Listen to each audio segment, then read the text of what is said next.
Hello happy souls, welcome back to my channel. This is Charlotte with Happy Twins 1111 and today I am bringing you the reading in which we ask for the messages you need the most.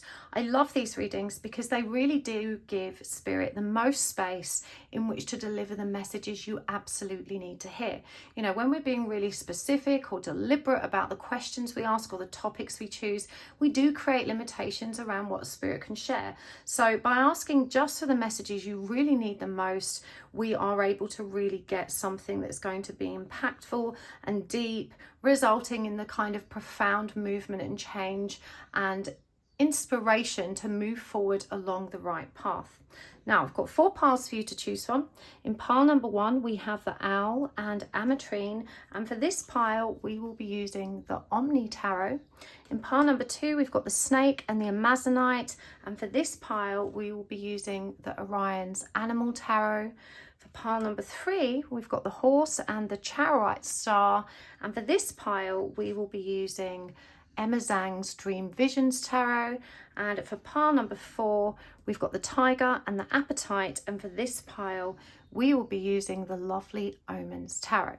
Now, there really is no right or wrong way to choose a pile. Just see which one you are drawn to the most. You may be drawn to more than one, and that just means there are messages in more than one for you. I personally like to choose from the timestamps and see what the number sequences are. You can find the timestamps in the description box below, also pinned at the top of the comments, and that will take you straight to your pile, and I will see you there. Hello pile 1, welcome to your reading. You have chosen the Owl, the Ametrine double terminated point, and the Omni Tarot. And today we're asking, what are the messages that you need the most? Now, as I explained in the intro, these readings are so helpful because they really give spirit the space to deliver the messages you need right now. And it may be a topic that it hadn't even occurred to you to inquire about. So they have all the freedom to bring through the messages that you really need. So we're going to give these a really good shuffle. This is a beautiful deck. I haven't used it on my channel yet. Like many of the decks I use, it's an independently created one. I will include a link for where you can buy this in the description box below. So while I'm shuffling, it's a really good time for you to just take a deep breath.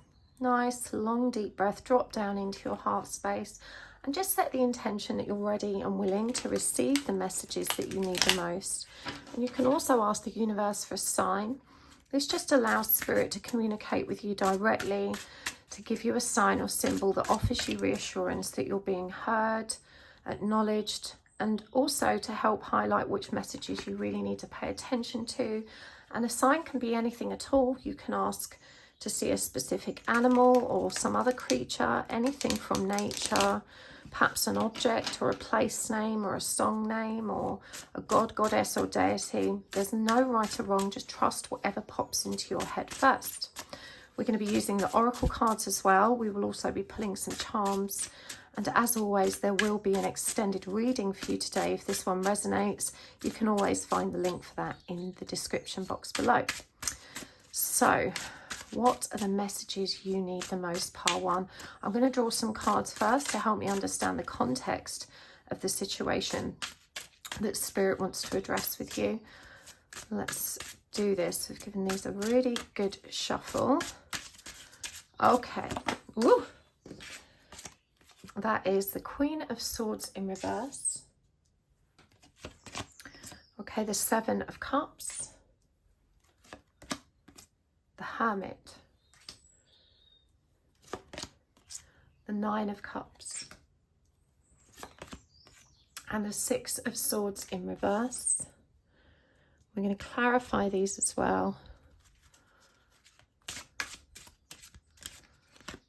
The 8 of Wands in reverse, the 7 of Pentacles in reverse, the Page of Wands, the 5 of Cups, and the Moon in reverse. Okay, let's get some oracle cards as well. I'm going to start with this one. This is the Mystic Mondays Animal Oracle.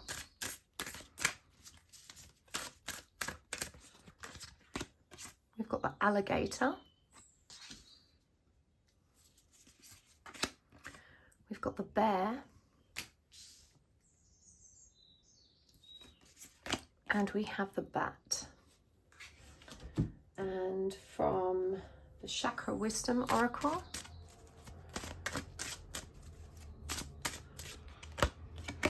we've got rejection, renewal, and facade.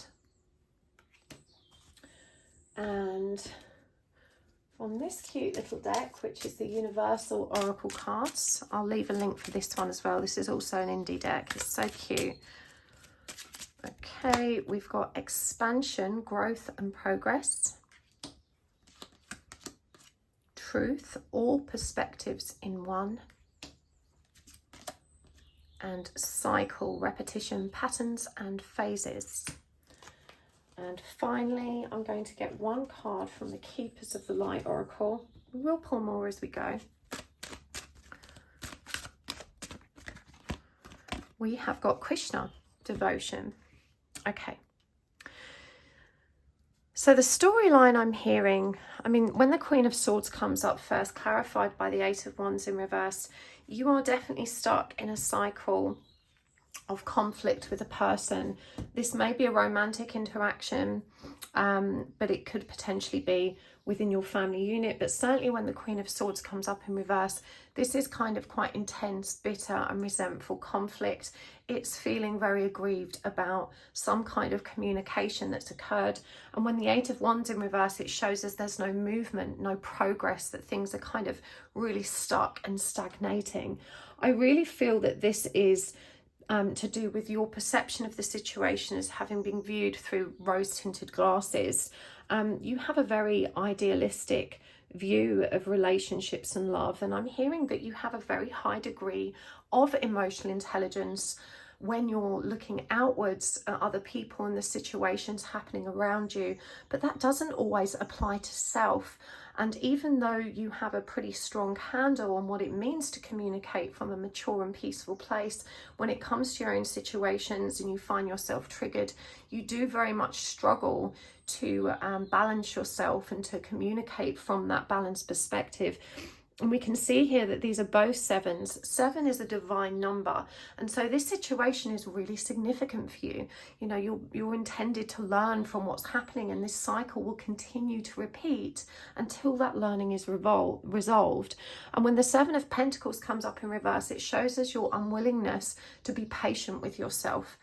I'm seeing that because you have this idea that, you know, things can be okay, you're also very holding on in a very determined fashion. And this is probably not best for you right now. I'm hearing that this connection, again, I think for most of you it is a romantic relationship.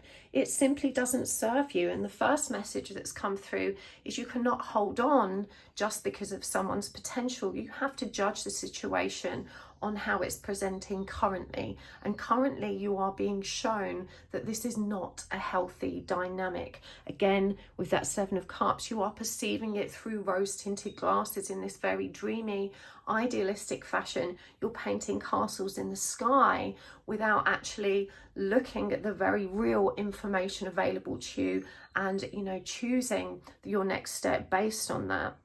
You do have a tendency towards clinging on to relationships that don't serve you. This is a pattern that is repeated in your past many, many, many times. And we're seeing here with the Page of Wands that this refusal to be alone, this desire to be connected to someone and to receive that vital sustenance outside of self, is rooted in this inner child wound. Now, when the Page of Wands comes up, it indicates an energy that's deeply impulsive and also very scattered in its perception of reality. Someone that makes decisions, you know, on an ad hoc basis. And you may think that you give things a great deal of thought, but you're not necessarily recognizing that actually the decisions you make defy the wisdom you have within you, because you wouldn't advise anyone else to stay in this situation, but you're reacting to those very powerful inner child wounds that kind of cause you to cling on in the moment and to abandon and betray yourself. I'm hearing that you didn't have consistent nurturing and support as a child, and so you've always been seeking to find, you know, that strong connection in adulthood with someone else to kind of build out your own support system and family unit.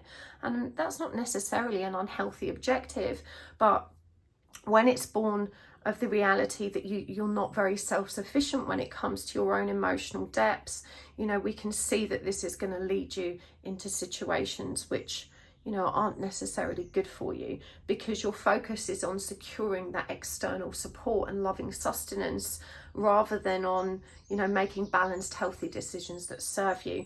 And if you watch my channel, you would have heard me use the analogy before that a hungry heart is never a wise guide. You know, when we're starving hungry, we're not very discerning about what we eat. We're not considering whether or not it's nutritious or beneficial for our long-term health. And this is exactly how you approach relationships. You're so hungry in the moment that you don't necessarily take into account when things aren't necessarily good for you. You are being called to balance your own emotional body. When the Nine of Cups comes up, this is a really reassuring energy. It's reminding you that you do have the power to be emotionally self-sufficient and fulfilled. The Nine of Cups is a wishful energy as well. It's reminding you to stay positive, to focus on the energies available to you and to continue nurturing them. Yes, it can take time and it may feel frustratingly slow, and I'm literally hearing you kind of melt down in this moment and say, but how do I love myself? You know, who really feels like they don't need anyone? Well, I do. You know, lots of people do. It's not about never needing anyone again. It's very much about learning to sustain self emotionally so that we are not at the mercy when there is we're not at the mercy of an absence of support, because no other human being can truly offer that to us 24/7. And there are going to be periods in your life where it's not available to you. And as we described earlier, you know, when your heart is that hungry and you really cannot cope alone, you are extremely vulnerable. You end up abandoning and betraying your worth in favor of any scraps of love that, you know, fill that hole. And we can see here with the Five of Cups that there is so much unresolved grief.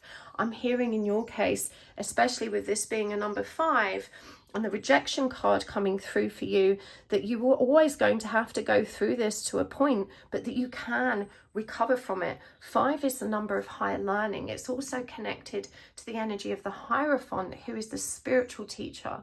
You know, he teaches through the wisdom of his higher soul and his connection to source. And this is what you're being called upon to do. I'm hearing that there's been some addiction issues for you.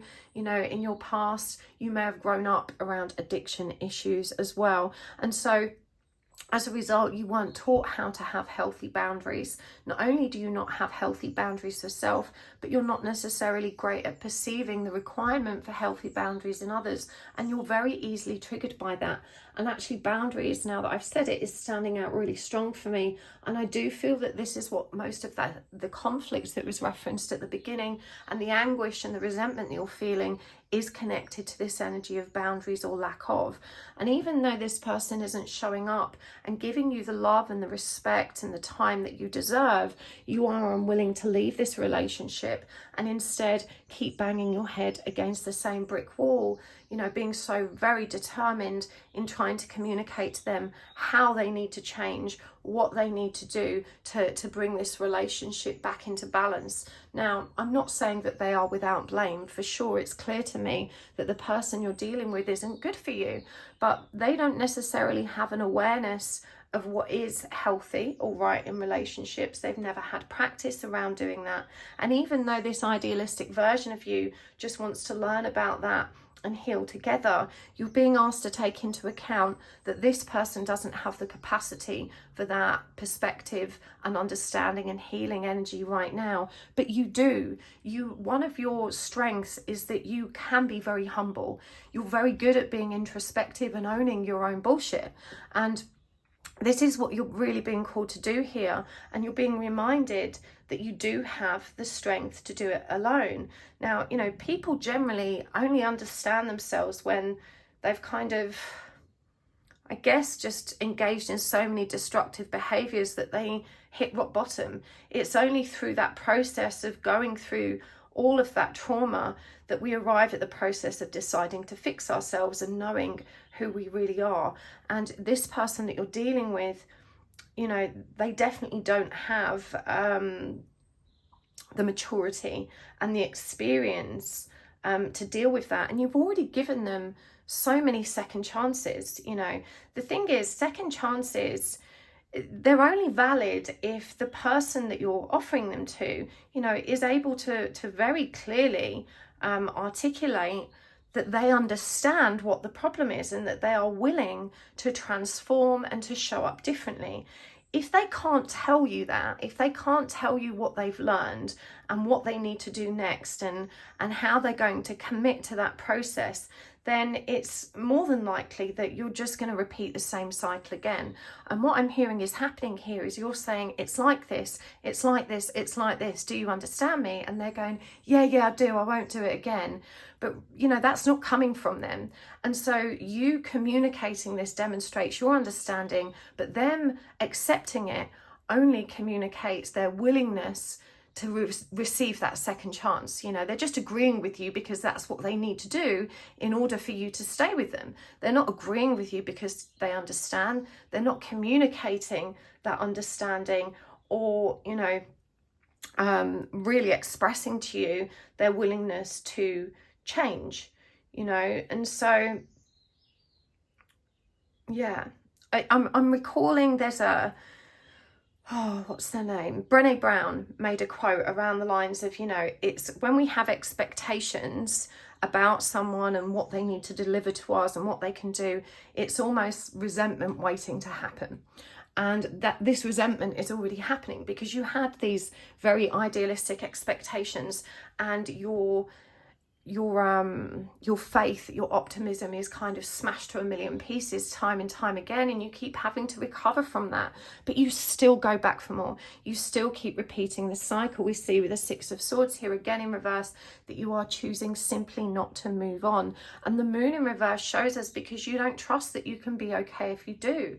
You're unwilling to let that tower come down, to let things collapse, because you don't trust that you have enough inner resources, power and energy to truly protect yourself from how painful that might feel. And so you hang on because it seems easier to stay in this dysfunctional situation than it does to actually leave it and face the burden of pain that you are, you know, convinced that you cannot cope with. And I'm hearing, I simply can't cope with anymore. You know, I've been through this too many times and I'm too invested. You know, I have to make this work. So perhaps you've been with this person a really, really long time. And, you know, it feels like you've come too far to actually give up at this time. But, you know, I'm hearing as well, for some of you, you are parents, and the message that comes through around this is that sometimes, you know, the very best reason to leave a painful situation like this is because your children are watching. And you need to bear in mind that when our children observe us having relationships, we are inadvertently teaching them what relationships look like, what is normal, what is acceptable, what we should expect, or what they should expect for themselves and in their future. So this isn't just about you. If you are a parent, you really need to think of the energy that this connection puts you in as well, because it disables you from really nourishing and supporting your children in the way that they need, because you're facing your own emotional upheaval. And for you, this is just a normal part of life, because it's the kind of upheaval that you faced as a child as well. But you know, you must recognize how you're actually repeating those cycles. It didn't serve you.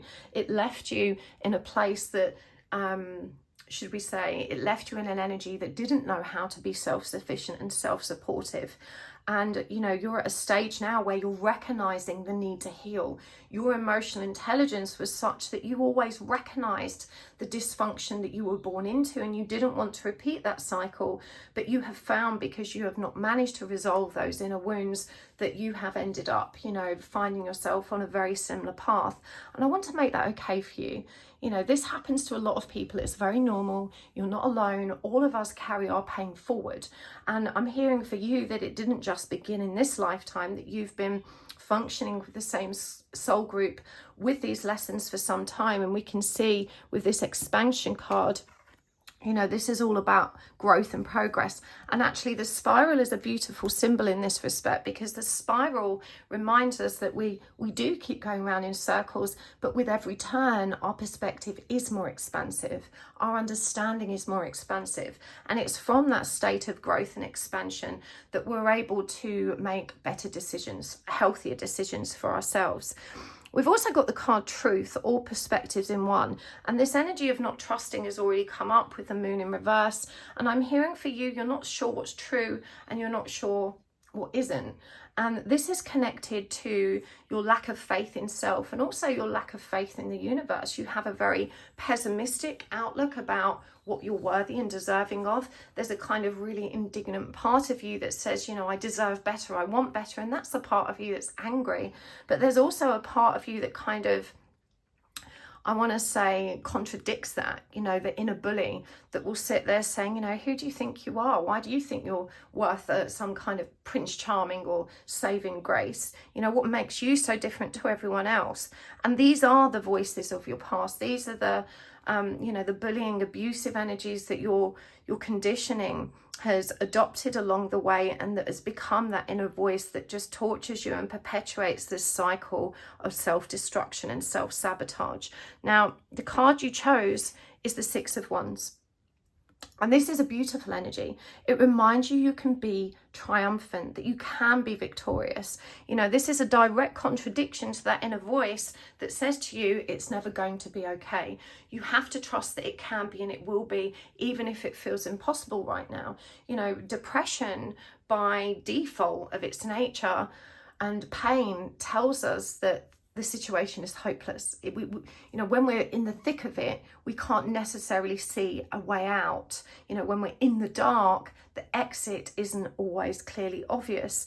But, you know, the owl comes through. Remember, it's a symbol of wisdom. It connects the energy of your intuition, and it's reassuring you that, like this six, when you face love and you cultivate and generate a loving perspective and relationship with self, that you empower yourself to move forward in a really powerful way, that you can be victorious, that you can triumph in this situation, that you can feel good about life again and repair things. And I say repair things because you also beat yourself up when you look at these failed relationships and consequently perhaps how that's impacted children or other people in your life, and you really beat yourself up around this kind of perception of, well, I've ruined it, it's too late, you know, there's nothing I can do now because I can't change the past. But I just want to reassure you that there is always a new path. There is always time to resolve things. Every day is a new day and a new opportunity to really bring yourself back into balance. And if you do have children, I just want to reassure you that I went through very similar patterns to what we're seeing here. And my oldest kids were teenagers by the time I broke free. And they were older still by the time I actually found peace and balance again. But that was still enough for us to repair the bond between us, to restore some peace in our family life, and to really heal together and work through those issues. Nothing was lost. And, you know, we also have to trust that these experiences were part of our growth and learning. You know, my kids chose me as a parent just as yours did. The family unit that you have is part of your soul group and is here not just to live, but to learn. And these are the lessons you signed up to learn together. So you must stop beating yourself up. It is never, ever too late to make amends, to make things better, and to start enjoying a more peaceful life.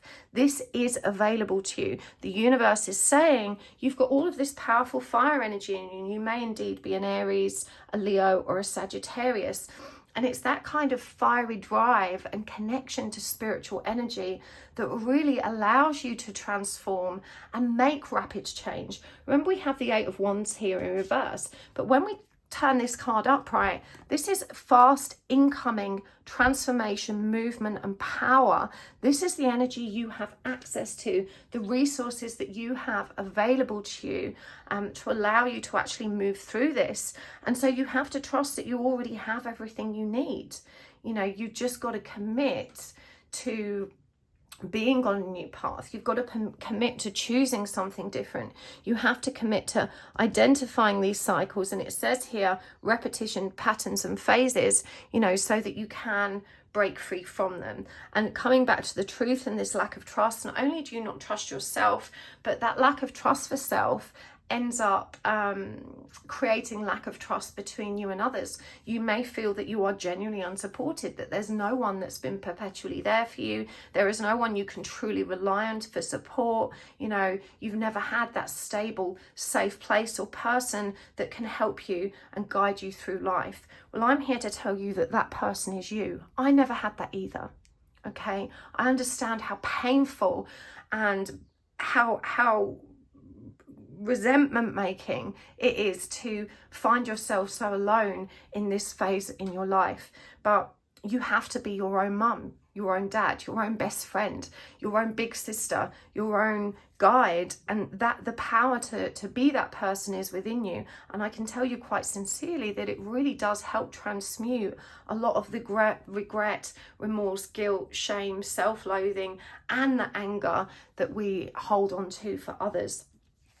The alligator comes through for you here as well. And honestly, I'm not totally clued up with the energy of the alligator, but it's standing out for me as very similar to the crocodile, which is actually maternal energy. And so I'm hearing that the mother wound is an ancestral pattern that's passed down through the generations, and you're now picking it up, and you are that cycle breaker. We can see here that this alligator is climbing out of the water onto the rock, onto stable ground, and we've got the moon and the sun behind it. That's a balancing of masculine, feminine energies.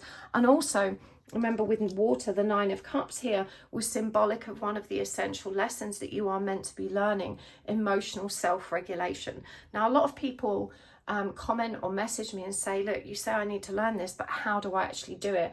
And I'm going to guide you back to your own wisdom, or Google. I'm going to guide you to Google. You know, I can't give all of the very specific advice in these readings, apart from to tell you which doors you need to open and explore. And if I were you, I would definitely be doing some research around the impact of childhood trauma, particularly a deep mother wound, and how we can begin transmuting that, facing that, to learn better emotional stability.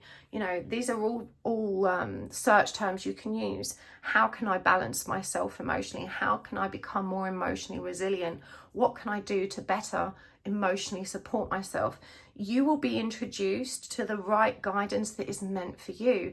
You know, the journey or the method isn't the same for everybody. But the bear, for me, is also a powerful symbol that really reminds you that you have all of the strength and the courage and the attributes you need to make this happen. Again, you need to trust in your ability to be victorious. But the rejection card, you know, even though you are afraid of being rejected, I'm hearing a big part of the reason you stay in this relationship as well is because you don't want to reject the other person. You also identify within them a wounded child just like you who has no one else. And so you kind of cling to one another in very painful ways, you know, without healthy boundaries. You know, this is definitely a codependent energy that you are both standing in. You know, codependency is to deny yourself self-care. It's to try and rescue other people from their poor life choices. You know, it's refusing to address the deeper feelings that result in these destructive behaviors. You know, it's catering to other people's needs and abandoning your own. It's saying yes when you mean no. You know, it's dimming your own light so as not to upset the people around you. It's a need to control how other people perceive you by being a people pleaser. You know, codependency is accepting your own unhappiness, you know, accepting it as normal. And, you know, it's staying in unhealthy relationships when your heart knows deep down that you need to move on. You know, you are a codependent person, but you're so tough and so hard-faced that it's often very difficult for you to admit that, because you're quite fiery, you're quite headstrong, you're quite assertive. You know, you like to be perceived as someone who is strong. You don't like to perceive yourself as someone that has codependency or unhealthy attachment. But you really need to start being honest with yourself. You need to start creating healthier boundaries rather than shouting and making demands of someone that simply does not have their wits about them. You know, they can't receive that and take the appropriate action. And when it comes to boundaries, yes, it's hard to reject people because, you know, we feel guilty and we know how it feels to be rejected, and we don't wish to inflict that upon anybody else. But you don't owe anyone an explanation or justification. You know, it doesn't make you a bad person to choose you and to choose what you need. You know, you have to stand for yourself in a relationship, and you've already tried to get this person to change, and they have shown you time and time again, you know, that they don't. If you don't have a relationship with someone in healthy boundaries, you know, if you're in a relationship with someone that doesn't know how to communicate maturely, who doesn't know how to be authentic and real with you, you know, you have to learn to do this for yourself so you can be a friend to you. It's our responsibility to take care of our boundaries. And when someone shows us they don't understand that and they can't respect them, it's our responsibility to recognize that and remove ourselves. You know, we don't get to tell people how to love us. You know, we really don't say, this is how I need to be loved. This is how you've got to love me. Yes, that could be a healthy part of a conversation. But what you do get to choose is whether or not you want to stick around and receive the way they are showing you they can love you. That's the power that you do have. You have no power to really dictate to someone how they should love. We all speak different love languages. This person has shown you that too much is getting lost in translation, that they are on a very different page where love language is concerned. And I feel like they nod their head and agree with you, and yep, I can do that, because, you know, they don't want to be abandoned, you know. But you are emotionally intelligent. You know, you understand that when you're addressing something, you know, you're doing it because you want to be closer to someone, you want to understand someone, you want to build healthier relationships, you know, but this other person just thinks you're trying to argue. You know, this other person thinks that you're just trying to have a fight. They don't know how to have that healthy communication. And so, you know, because you don't have these healthy boundaries for yourself, you find yourself betraying yourself every which way, trying to explain it to them, trying to backtrack and say, no, that's not what I meant. This is what I meant. Such hard work, pile one. Such hard work. You're investing so much time, so much effort, so much energy. And, you know, it's really hurting you. The bat for me is also symbolic of paying attention to the more subtle signals. You know, it's about recognizing that you have to read between the lines with this. It's not just about this person saying, yeah, okay, I can do that. I'm trying my best. I'm going to change. I really love you and I'm going to make it happen. Those are the messages you want to hear and believe. But they are showing you that it's not happening. You have to observe all the other information that is available to you and start making decisions around that, and trust that you can have this period of renewal. This person, you know, the energy of facade, they are recognizing the wounded inner child within you that doesn't want to be alone, and they know that no matter how much you threaten them, no matter how many ultimatums you make, that you're not going to follow through. Because they know you are too afraid to be alone, that you need them to hold your hand. And, you know, so you technically speaking, in that respect, you are your own worst enemy, because your perpetual state of, if you don't change, I'm going to leave you, followed by, well, I'm not leaving even though you haven't changed, you know, has taught this person that your threats mean nothing. It has taught this person that even though you demand that they respect your boundaries, that you are not going to uphold them, and so they don't have to make that effort. And it's no good arguing with them about that and saying, you know, what's important is that you draw a line in the sand and you make clear that your unwillingness to tolerate certain behaviors is going to be followed through with tangible action. You have to be devoted to yourself. Krishna says, trust your spiritual guidance. Your commitment has been recognized. You are loved unconditionally. I'm hearing you're quite new to the spiritual path. The peacock feather is communicating to me that you are still facing the collapse of your own ego. That is such a painful stage for you to be in. It's really hard to reflect on the mistakes we have made. It's really hard to reflect on, you know, the regrets we have, the self-loathing. And to realize that, you know, quite often we weren't victims in adulthood. We were willing participants in these dysfunctional situations. And even though it is challenging, you know, this information is so empowering, because it's that recognition that actually allows you to take a step towards healing and positive change. So again, you've got to try not to beat yourself up through this. You need a healthier perspective around, okay, you know, maybe I haven't seen before what I needed to do, but you operated from the awareness that you had in the time. You can forgive yourself for not knowing, you know, but you can and do know now. You need to be alone. You need to be alone and to give yourself time to heal and to learn to feel confident and comfortable in that energy of emotional self-sufficiency. And you have that power. Now, we're going to get some guidance cards as well. This is the Divine Abundance deck.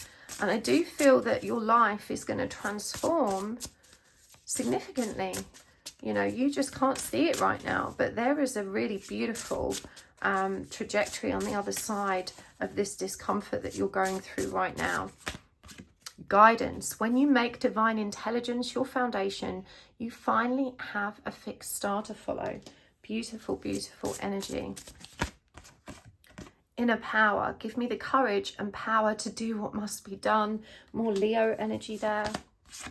Courage. Let me be open to courageously take the steps that are shown. And I'm going to get one more. Reframe. This is happening for me, not to me.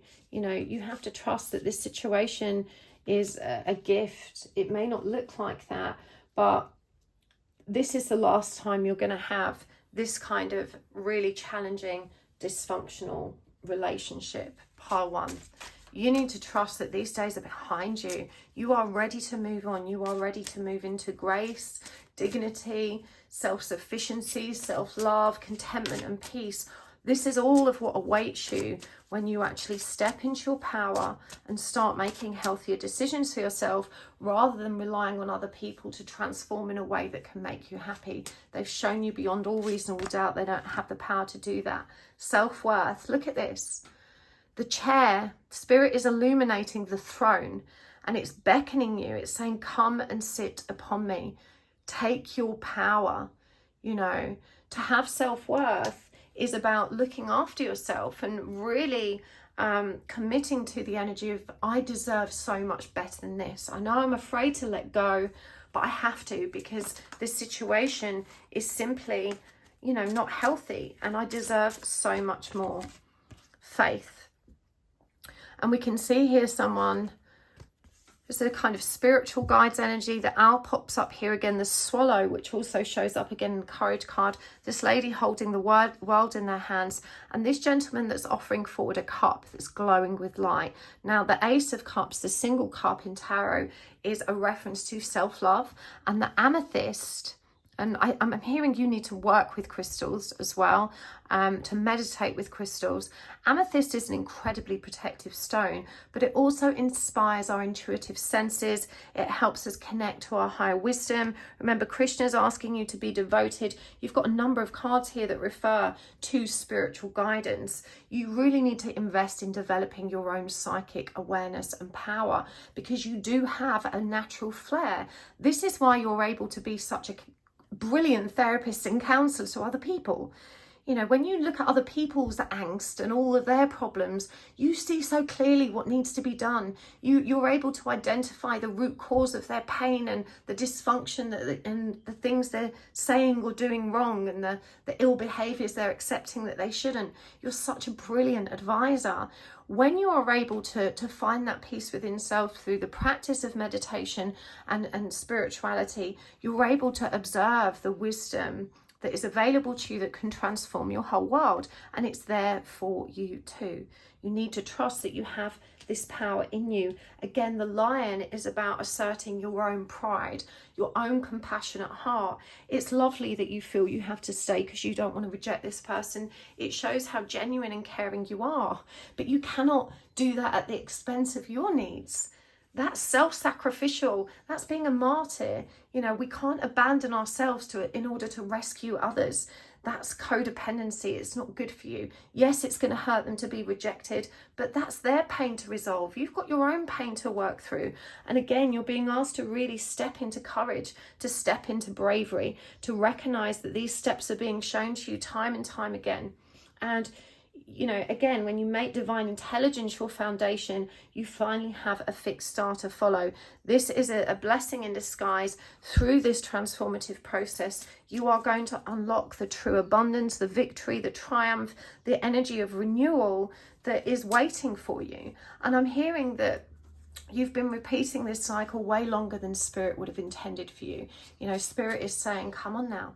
It's time. You are so ready for this. And there will be swift and rapid change when you commit to a new path of taking care of self first. You are so wise, pile one. And look, this lady that holds the world in her hands features here again. We've also got the dove of peace here. You know, I do think you are like the proverbial wounded healer. And actually, I spoke about this in one of my YouTube posts recently when I talked about being a fixer. And another wound that I share with you, the desire to fix others, you know, is often an avoidance of fixing ourselves. And it's also rooted in a desire to be validated, to be approved of, to be liked. That's why we want to help so much. We want to show people how good we are, how kind we are, how nice we are. But we can't really fix other people until A, we take care of ourselves, and also, you know, fixing isn't always healthy when it comes from that place of needing that validation. But once we do focus on healing ourselves and we're coming at that energy of support from a much more balanced perspective, real magic happens. You know, years after me having that realization, here I am helping you. You may want to look at your own human design. In my case, I am a projector, and human design really allowed me to recognize the shadow aspects of that particular human construct and the challenges that I was facing. And this kind of fixing energy as a projector is really relevant. So you might be one too. If you look up the Jovian archives, you will find a lot of information about this. And we've also got creation. You know, this is Empress energy. This is divine feminine energy. You know, this reminds you that you have the power to create the life you want. You must trust in that, and you must devote yourself to that. Right, let's get some charms for you.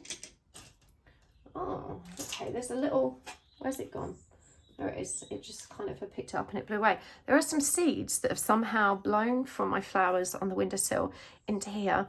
Seeds are indicative of growth. These are actually Georgieva seeds, I believe. I can tell from the petals. You know, you have to perceive yourself as a new seedling. And think about the life cycle of flowers. They grow, they bloom, they die, and their seeds are scattered and they are reborn again. You know, this energy of renewal. And, you know, sometimes the flower is abused, sometimes it's cut and its life taken to satisfy someone else. But it always leaves behind, you know, these beautiful seeds, which are a representation of rebirth, new beginnings, and the ability to start over. And it will be the same flower with the same genetic code, the same DNA, just blooming in a new environment. So, you know, you are being asked to replant yourself, to start over.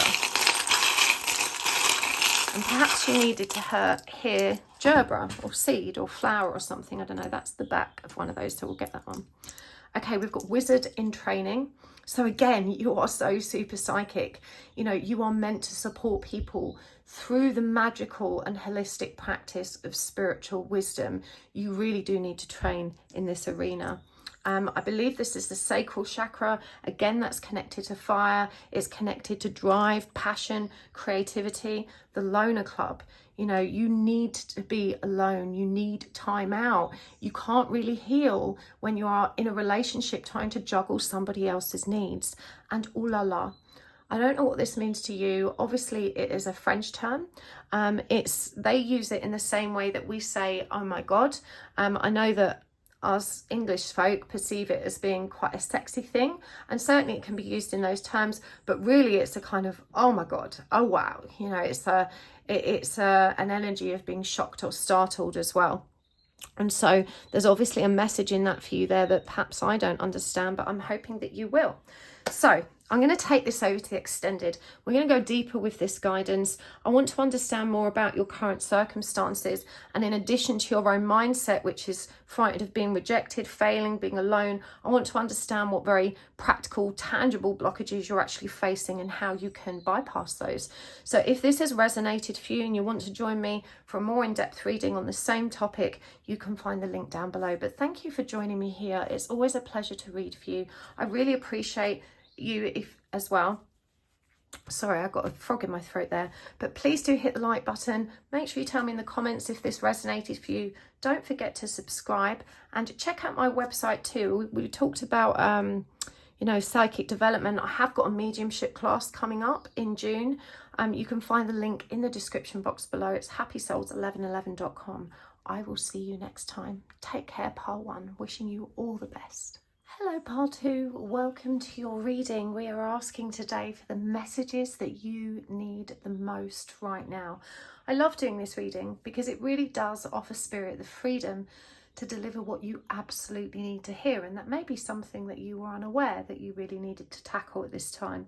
So, you know, unlike the other readings where we have a very specific question or topic, this one gives freedom to Spirit to really share what you actually need right now, what is going to be the most helpful for you. So you have chosen the Snake and the Amazonite and the Oriens Animal Tarot. We're going to give it a really good shuffle.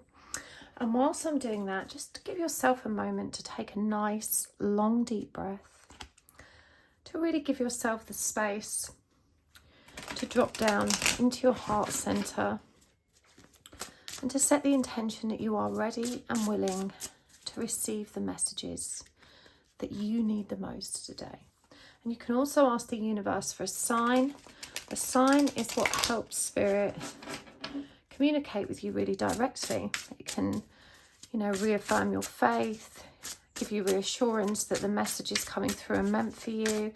And of course, when the sign shows up, pay attention to the message that shows up at the same time. It may be very significant. A sign can be anything at all. Trust whatever pops into your head first. It could be an animal or some other creature or item from nature. It could be an object or a person or a place. It could be a god, goddess or deity. There really is no right or wrong. A sequence of numbers, whatever works for you. Let's do this. Now I'm going to pull some cards first to help me understand the context of the situation that Spirit wants to discuss with you. We will be using the oracle cards. We will be using the charms, and we will be using and we will be doing an extended reading. So if this reading resonates for you, you can always find an extended in the link below. Whew, deep energies already. Lovely energies though, I have to say. Let's see what's coming through for you, Part 2. What does Spirit really need to say to you the most today? What do you need to know the most? And thank you for subscribing, by the way, and for your likes and your comments. Thank you for the very generous souls that take the time to watch my commercial adverts. They are really helpful to me when you invest time in doing that. It really is the perfect energy exchange, and it really supports my channel and helps it grow. Okay, the 9 of Wands, the World,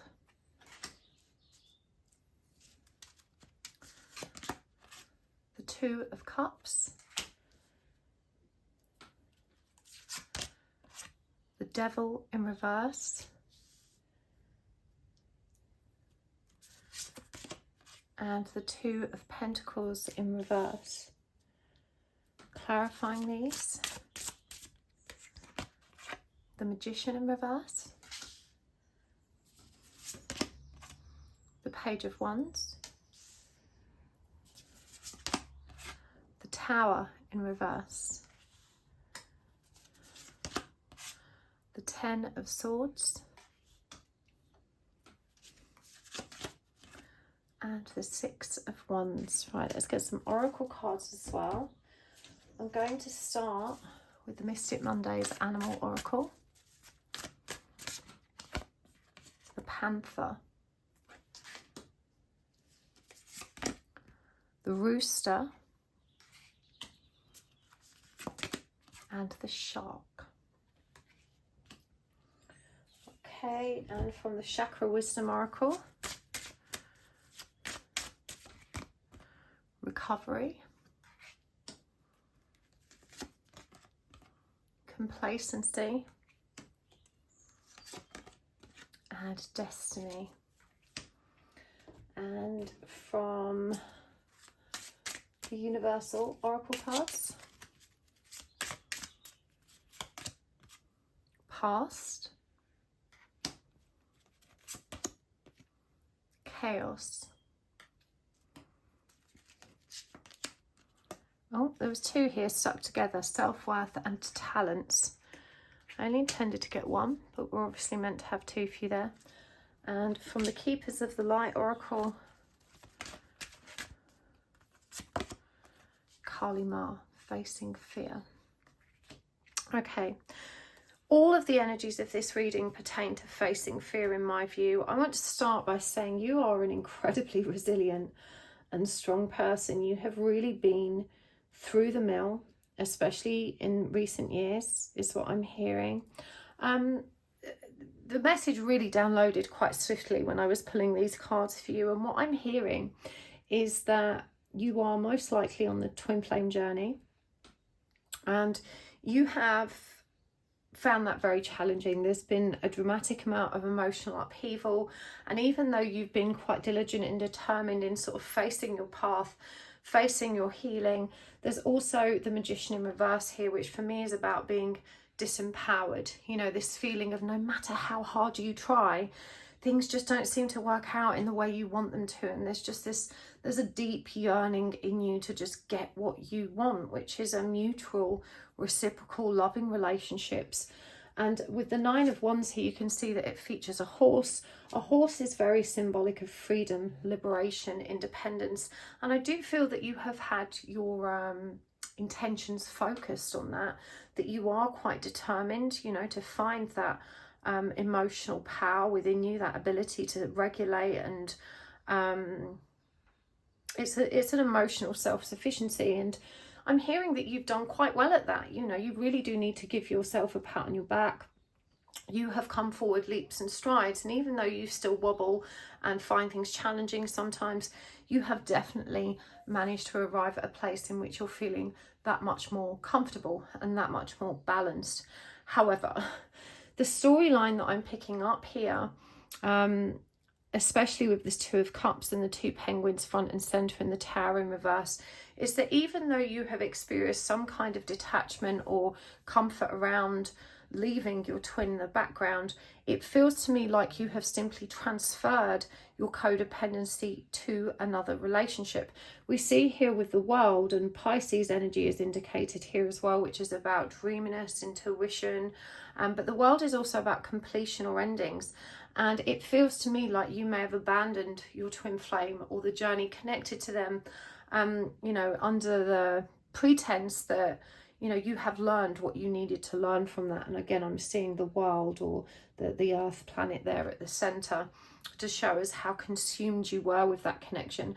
And so it felt like an incredible relief for you to finally be able to move that into the background. And with the Page of Wands, we have a much more playful and fiery energy born of this as a result. But what I'm hearing is that it was only, you know, easy for you to do that because you transferred this longing, this desperate yearning to be in a relationship, to receive love, to somebody else, perhaps some kind of soulmate connection. And this allowed you to avoid the very real wounds that were very present and being triggered when your twin flame was still running and you were facing that. And so even though you're still on the spiritual path and you're still on your healing journey, it does feel to me like you've kind of moved past the idea that you're going to be with your twin.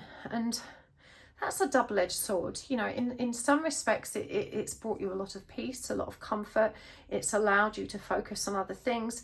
But as I said, it does feel to me like you have simply transferred your codependency onto someone else.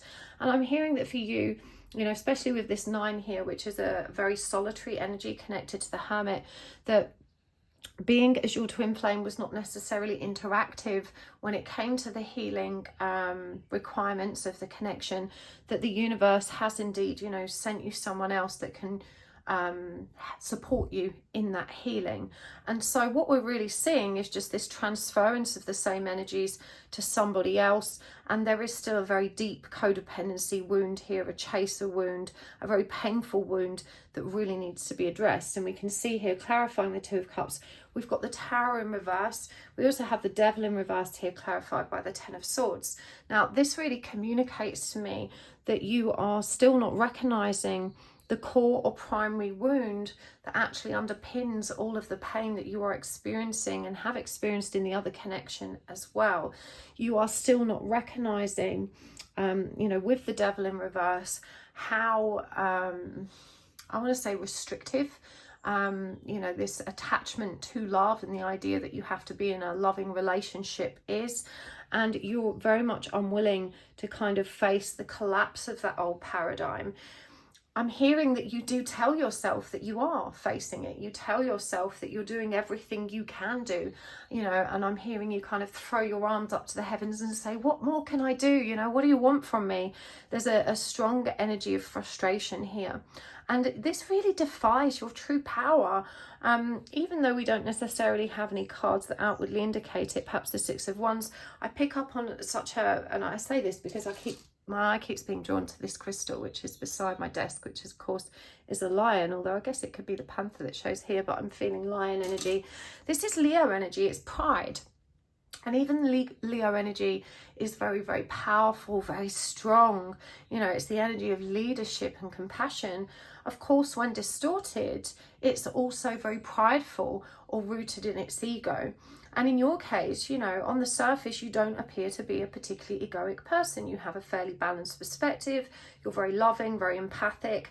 But when it comes to this journey and your perception of your healing efforts, you're not being entirely honest with yourself.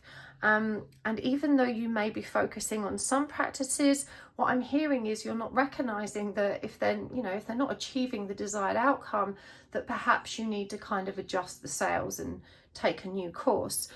You may be very triggered by that because, as I said, I do pick up a lot of pride around this energy. And you also need to be aware that this other connection that's come into your life, is essentially giving you an opportunity to learn the same lessons. It's not going to be an easy relationship. It's not going to come straight into union. I do get the impression that this person is just as resistant to this connection as your twin was. They're just more present. They're more inclined to collaborate and communicate with you, and so you're able to kind of be more present with the healing energies that you're being asked to notice, but you're still not getting what you want.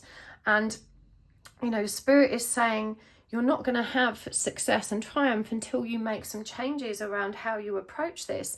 There is a lot of chaotic and very traumatic, wounded energy in your past that, really needs to be faced. And your attitude may be around the lines of, well, I've already done that. I've done my inner child healing. I've done that work. I've looked at this situation.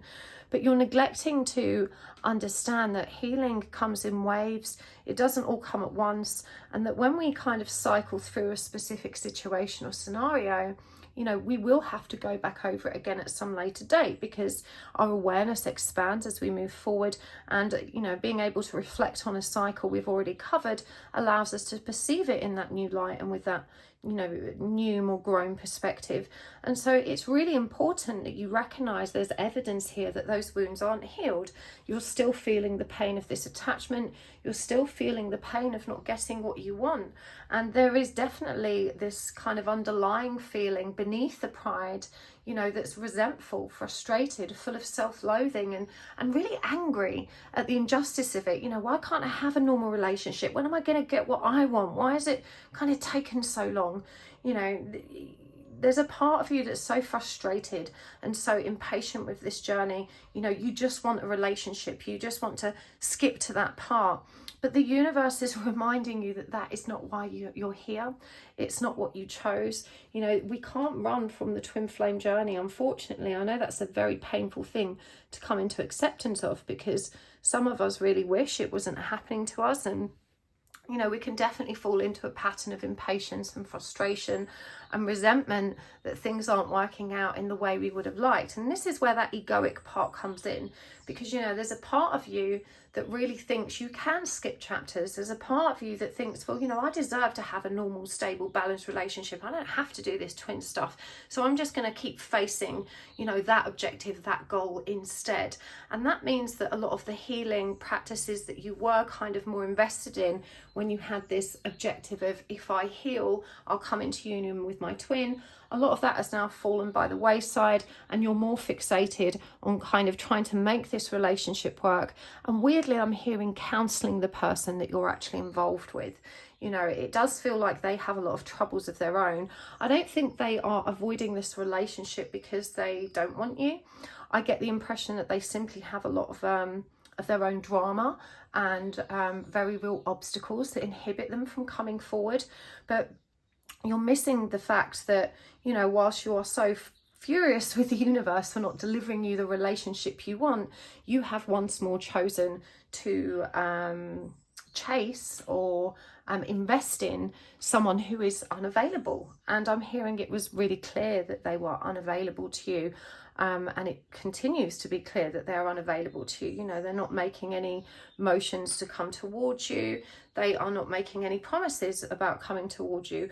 And yet you kind of continue to smack your head against that same wall, you know, really desperate to, it's like blood out of a stone, desperate to yield the result you want, while seemingly ignoring or avoiding the fact that there is no potential for that here.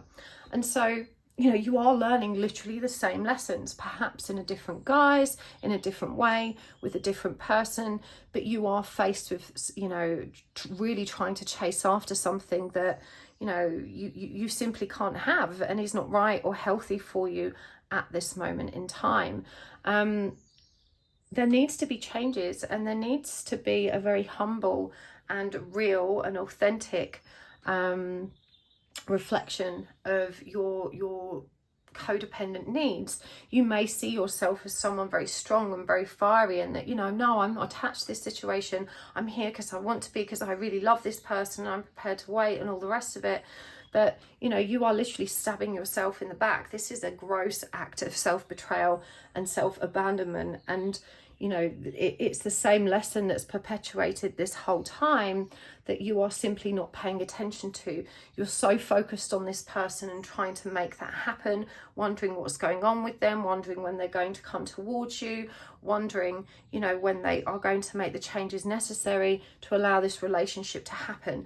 And, you know, your focus being placed there is really misguided, because none of that is productive. It doesn't actually support you in growing in the direction that you need to grow, and it's not providing you with any of the vital loving sustenance that you really need and should be focused on providing for self. And on that note, I really want to address that, because there's also a part of you that says it's not wrong to expect love from someone else. You know, it's not wrong to want love from someone else. And of course it isn't. You know, we all enjoy intimate relationships, and it's really beautiful to give and receive love in that way. But when it becomes our sole focus, when it becomes something that we believe we cannot be happy without, when it becomes, you know, a fixation in the way it is for you, it demonstrates an underlying very unhealthy attachment born of a lack of self-love, that, you know, compels you to try and seek it from others because you simply cannot give it to yourself. This is what the twin flame journey is about. Now, you might say, I don't care about my twin anymore. I don't think about them anymore. Maybe they weren't even my twin. Maybe I was just, you know, being crazy. And this other person, anyway, I feel a much deeper bond with them. And, you know, these are the stories you tell yourself to try and alleviate the quiet but very wise voice within you that tries to pull you back to your own truth. And again, it feels like when you turned your back on your twin, you also turned your back on your own spiritual development and the modalities and practices around that. Again, the Page of Wands here suggests to me that you regressed somewhat at a spiritual level. You kind of and it's like fitness, right? You know, when we go to the gym and we stop going and our fitness levels regress, it doesn't mean we can't get back there, but it means we lose strength and stamina. And I'm hearing that this is what has happened in your case. definitely there's been, I want to say, a very busy energy as well. This chaotic energy really stands out to me. And so you have had a lot of what you might describe as very welcome distractions that have allowed you to kind of take the focus off yourself. But I'm hearing that it needs to be placed firmly back there. And, you know, this idea that you have that you can't be happy unless you're in a relationship, or that time's running out and that you really want it to happen now rather than later, they are also limiting. You know, this keeps you stuck in the energy of non-acceptance. And part of your power is to find acceptance of your present and how things are. It's from there that you truly settle your energies and come to a point of balance, which really does actually allow you to open up and receive the happy and loving relationships that you are meant for. I'm noticing here on this chaos card as well, it says confusion, turmoil and falling apart. And this is a kind of trajectory that you've been up and down over the last few years. And, you know, it is because of what's happened in the past, emotional baggage.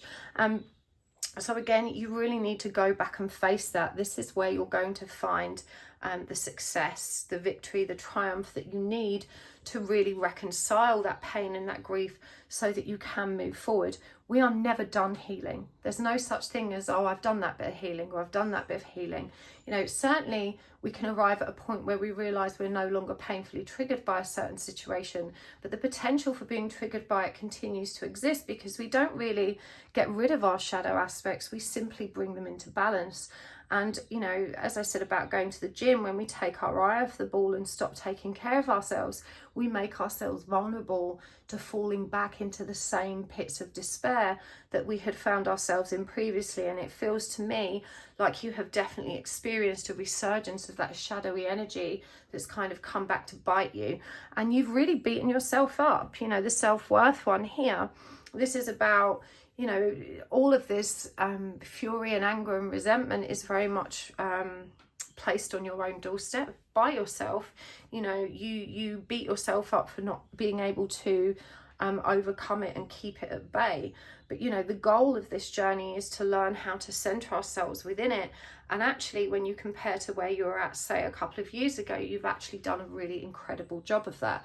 And so rather than resenting this energy and beating yourself up, you're now being called upon to ask, what can I do to you know, perceive this energy as it's appearing for me again in a new light, because it you know, it's asking for my attention again. This is a need within me that is asking for reflection and soothing and reassurance.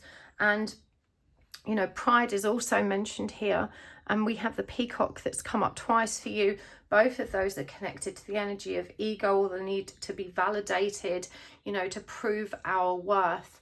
And I do think that this is why relationships are so fundamental and important to you, because it's how you validate yourself. It's how your self-worth is communicated to you through the mirror that others allow you to see yourself in. You know, I'm a good person because I'm doing this with that person, or because they really value and support me, so I must be a good person.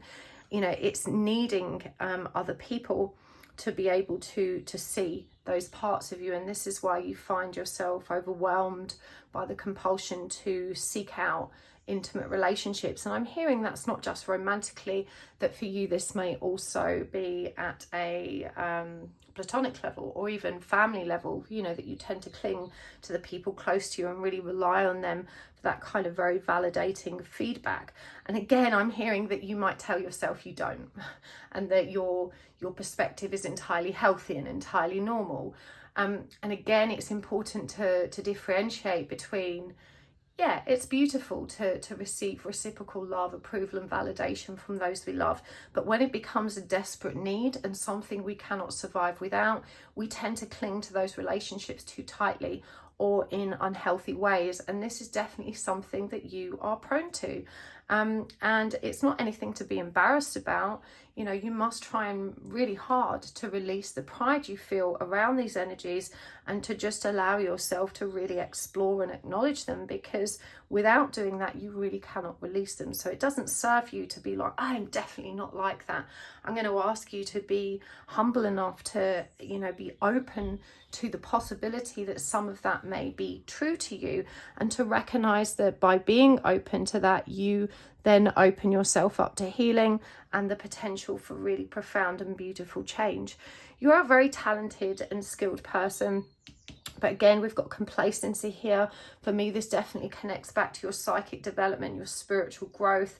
There was a path opening up for you with a really beautiful, abundant transit. And we can see the Destiny card come through here as well. You know, you are here to learn. And actually, the card you chose is the Wheel of Fortune, which is about destiny. You know, it's also about karma. There's something significant about your energy that really supports others in transmuting karma as well. But, you know, in order to support others, you need to stay on track. You need to use your talents wisely. And it does say on the right path here. And I don't know why, but this image really looks like a guitar to me. That was how I was seeing it. I don't know if it's intended to be, but that's what I saw. So there's something musical there perhaps for you, or the way you communicate through music. But we have the snake represented here, which is about transformation, shedding old skin. And, you know, recovery is highlighted. And so none of those things can happen when you become complacent and stop actually taking care of yourself as you move through this ego death. And we can see here that this is a winter scene. You know, the trees are bare, the leaves are falling, there's a ticket that's been torn in half. I'm not sure how that's significant to you. And this woman's kind of in the dark. She's looking very, very sad. And the clouds in the sky shield her perspective of the moon, which of course represents our intuition. And so what I'm hearing is you've had this habit of kind of sinking back into the old pattern of dwelling in self-pity, woe, it's not fair, I feel so rotten, I'm never going to be okay again. And then, you know, grasping at whoever can be available to you to help support you through that. You do have the key to recovery. You know, the door is there. You simply need to grasp the key and unlock it. You have been I want to say already activated with all the necessary skills and wisdom. And as I said, you definitely pursued that path and committed to it at some point in your journey, but it feels like you've kind of allowed it to fall by the wayside in favor of now transferring your focus again onto this other person. And because they are more interactive, they're more communicative, you are getting a much bigger love fix. And so you have taken your eyes off the ball when it comes to loving yourself and really focusing on your destined path, which, as I said, is definitely connected to healing of some kind, to helping people resolve their karma, to helping people grow in their own light. Now, the Panther, I can't help but think, as soon as this came up, it was Mune Key. Now, the Mune Key is a shamanic practice. It's a set of beautiful, beautiful attunements that are, I guess, intended to help you heal and rediscover the truth of who you are, your own power. When I received mine, it is truly one of the most beautiful things that I have ever done. And the Panther is one of the Mune Key archetypes. And actually, I think it's the Jaguar. It's not the Panther, it's the Jaguar.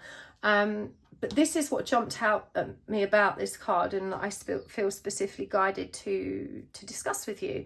So, you know, the serpent is also one of the archetypes, but whereas the snake represents our healing power, which is much more slow, it's much more incremental. You know, the jaguar, or indeed the panther, which is also a fast-moving creature, you know, is represented as, I guess you could say, very sudden or startling transformation. You know, it's an enduring energy that is always, I guess, renewing itself, you know. It's renewing. The message that comes through this is the things that we will remain unchanged until we perish unless they're addressed, you know. So you can transform, and you can transform quickly. You know, I'm also being reminded of the metaphor around cats about 9 lives. You know, you have to remember that the old version of self, that we're constantly moving through this cycle of death and rebirth, that this old self can be put to bed and you can reborn again. It doesn't matter how many times you have already done that, but you have to, you know, recognize that you have really outgrown these patterns now, you know. And the panther or the jaguar is asking you to step beyond that fear. You know, this creature is like the the powerful life force of the jungle. It's such an intense energy. And when I work with Jaguar energy in the Moon key, I always feel this overwhelming urge to address the limitations of self and to be really productive and focused in making these changes. And this is what it's asking you to do. And you can see here the colors here are of a very spiritual nature, but more importantly the moon, which is, you know, asking you to lean back into your intuition and to really grow, you know, through the lessons that are being highlighted to you there. The rooster, again, it was this cocksure energy, you know, this undercurrent of arrogance, which is very deeply buried in you because you do come across as this very balanced person on the surface, but you are so rigid and proud when it comes to really acknowledging the work that needs to be done. There's a part of you that really thinks, you know, that you can, as I said earlier, skip that chapter and that, you know, no one will notice if you don't do that part. But it simply isn't the case. You know, you really need to recognize that you can strut about telling yourself that you've done all the healing you need to do and it's going to be okay. But if you are not prepared to stay the course and actually generate substance to support that, you know, you're going to really struggle to make the kind of headway that you really need to make and that you're ready to make. You know, I'm hearing you are so ready for this. You were ready for this before, but you were unwilling to be humble enough to recognize the changes that need to be made there. Now, Rooster is also about putting your past to rights, and the past shows up here. You know, it's definitely that energy of having, I guess, your past traumas, your mistakes or failings, or the things that you didn't achieve that you wanted to, so regrets, remorse, you know. And you can see that he's looking into the past, and actually he's looking at the panther. You know, he's looking at him, and the panther's saying, you know, you need to really focus on rapid transformation, the rapid transformational energies that are available to you, but you have to look towards the future and allow the past to inform that. But if you're ignoring the past, you know, that's not possible. And I also think of the rooster as being a creature that really enjoys attention and likes to be in the spotlight. And so, you know, I'm hearing that you're not very good at being isolated. You're not very good at taking that time out to be with self. You may have a couple of days here or there, but that commitment to self and the energy of solitude that's required for your healing isn't a determined focus for you. The shark is a very predatory animal. It's a very determined hunter. It goes after what it wants with an incredible drive and incredible fierceness. And, you know, this is what you're being reminded to do, that it's when you really focus on that as being key that you can really start to make strides and be successful in your true objectives. And, you know, I'm hearing in your case that your true objective, when we boil it down to its absolute, you know, root and essence, is to be loved. And you're still, despite intellectually understanding this, you are still not grasping that that is something you can give to yourself.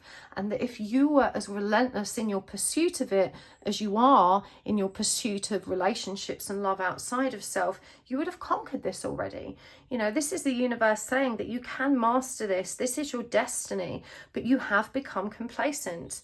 Now, facing fear, major spiritual changes are unfolding. This is your chance to soar.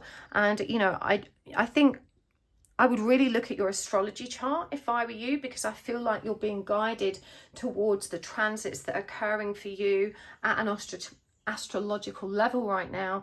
There is something very significant presenting in terms of opportunity for dramatic change. My gut feeling, my eye was immediately drawn back to these cards with the Ten of Swords specifically. You really need to let this person go. you know, they're not available. And so long as you continue to focus on that connection and long for it and yearn from it and wish it into existence, you are actually ignoring the lesson that's, you know, it's trying to teach you, which is to start taking care of yourself. And loving yourself means to be able to recognize when your time is not being wisely invested, when you are investing in relationships with people that are unavailable to you. That is not an act of self-love. That is, as we described earlier, an act of significant self-betrayal that you continue to perpetuate. And you don't want to see it like that, because you want what you want, and you feel like you can't let go, and you can't face the pain of finding yourself alone. And you know, the excuses you make to yourself is, oh, but I love this person so much, and I'm sure they love me, and maybe one day it'll work out. But the message for you is, if this person was right for you, you need to let them go and trust that they will return to you, you know, when the timing is right. Right now, this situation is just distracting you. It's causing you pain, and you're not learning the lessons that are being presented. I feel like it's not necessarily about giving up on them and never speaking to them again. It's about recognizing that so long as you pursue an intimate relationship and your heart is longing for that, that your focus is misguided. You know, when a pattern of behavior is, I guess, coming to an end, especially one that's been, I guess, held in your system for a really, really long time, this is also when you will face the most terrifying fear. And it says here, facing fear, you know, and then the most resistance, because, you know, being set free, like this Nine of Wands, it's an incredibly liberating energy, but it's also incredibly scary and incredibly uncomfortable. It makes us feel unsafe because we don't understand it, you know, and so sometimes it's easier to continue playing out what was known. But remember, this was the first card out. And again, the Nine of Wands is about diligence, determination. And you're being asked to recognize that, you know, you are at the final hurdle, but you need to allow yourself to leap across and make that jump and that change. So let's get some final guidance cards before we take this over to the extended. I think in the extended we need to go deeper into both of the connections that are in the background and uncover the healing triggers that were present there that you're missing. Okay, surrender. You really need to surrender. I know you're trying. I know you are. I can sense your frustration. Inner child, flow. And we're going to get some more chakra wisdom cards as well, I think. Perception, expansion, completion, and forgiveness. And from the charm bowl, okay, let's see what we've got here. Okay, that's one of the backs, we don't need that. I need space, the cactus, the map, the gramophone, the tiddlywink or game counter. I don't know what you guys call it over there across the pond, but in England we call them tiddlywinks. This is a positive sign, and fix the broken heart bottle. Okay, so the energy of surrender, it says sometimes learning to surrender can feel as if you're dying.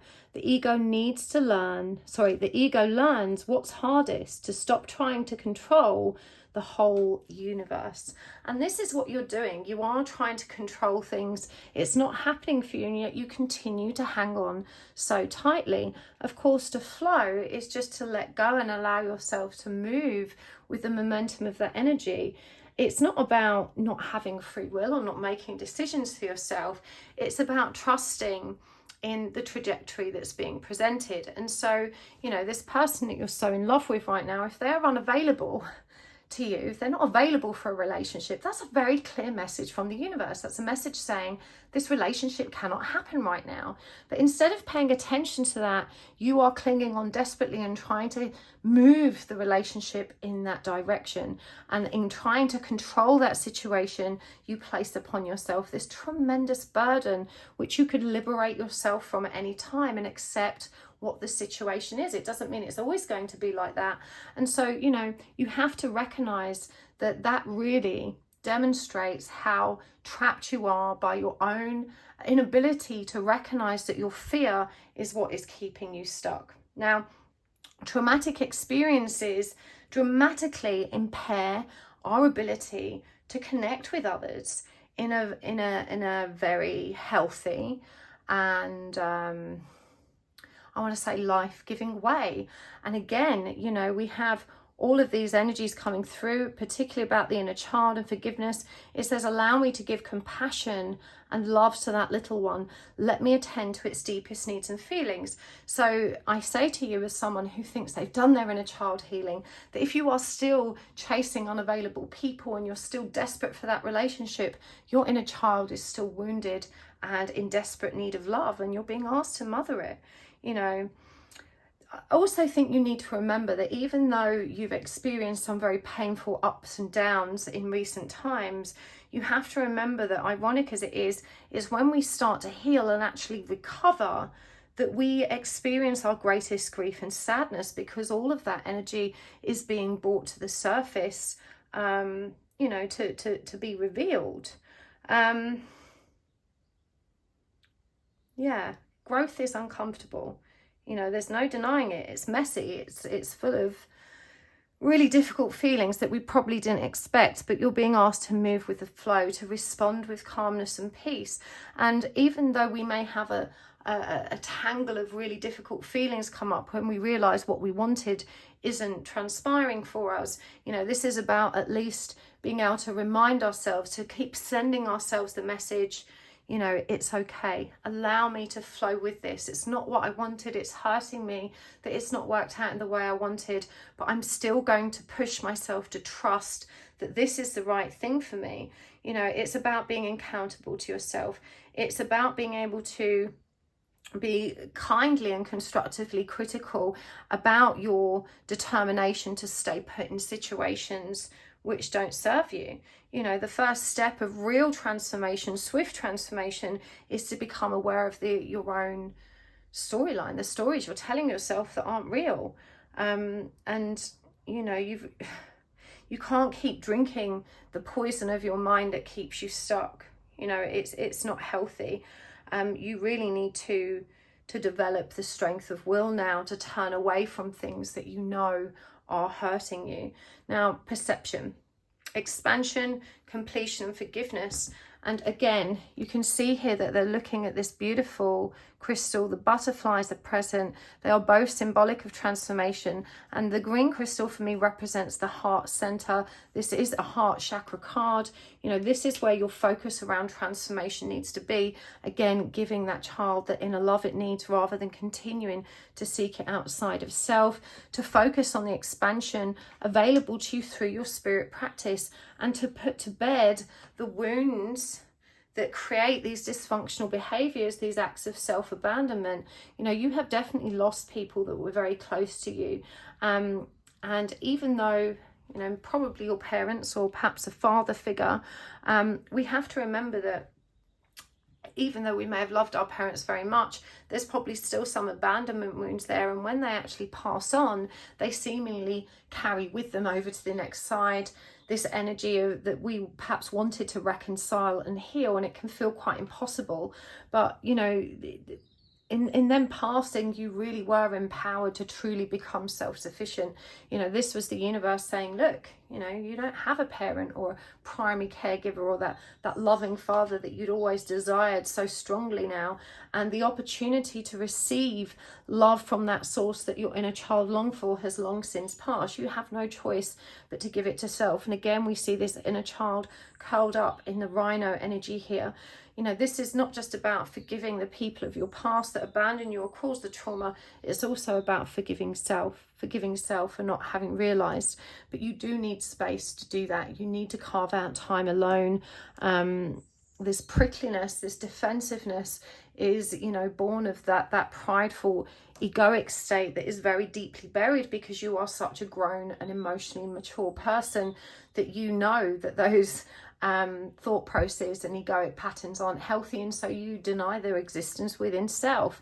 And it's this defensiveness, this inability to really face yourself that keeps you stuck. You already have the roadmap, you know, but you've got to stop playing games and thinking that you can, you know, keep rolling the dice again and get a different result. When you acknowledged you are a twin flame, the path was made clear to you and you understood it very clearly. You know what it meant for you. You knew what was required of you. It was to fix your broken heart and really grow in love for self so that you could reunite with your own unity consciousness and find that peace and contentment that you long for. But you still continue to look for it elsewhere and in other people. Music, again, is significant. You're being asked to pay attention to the radio in particular because the universe understands your connection to music and sound and is trying to communicate with you in this way.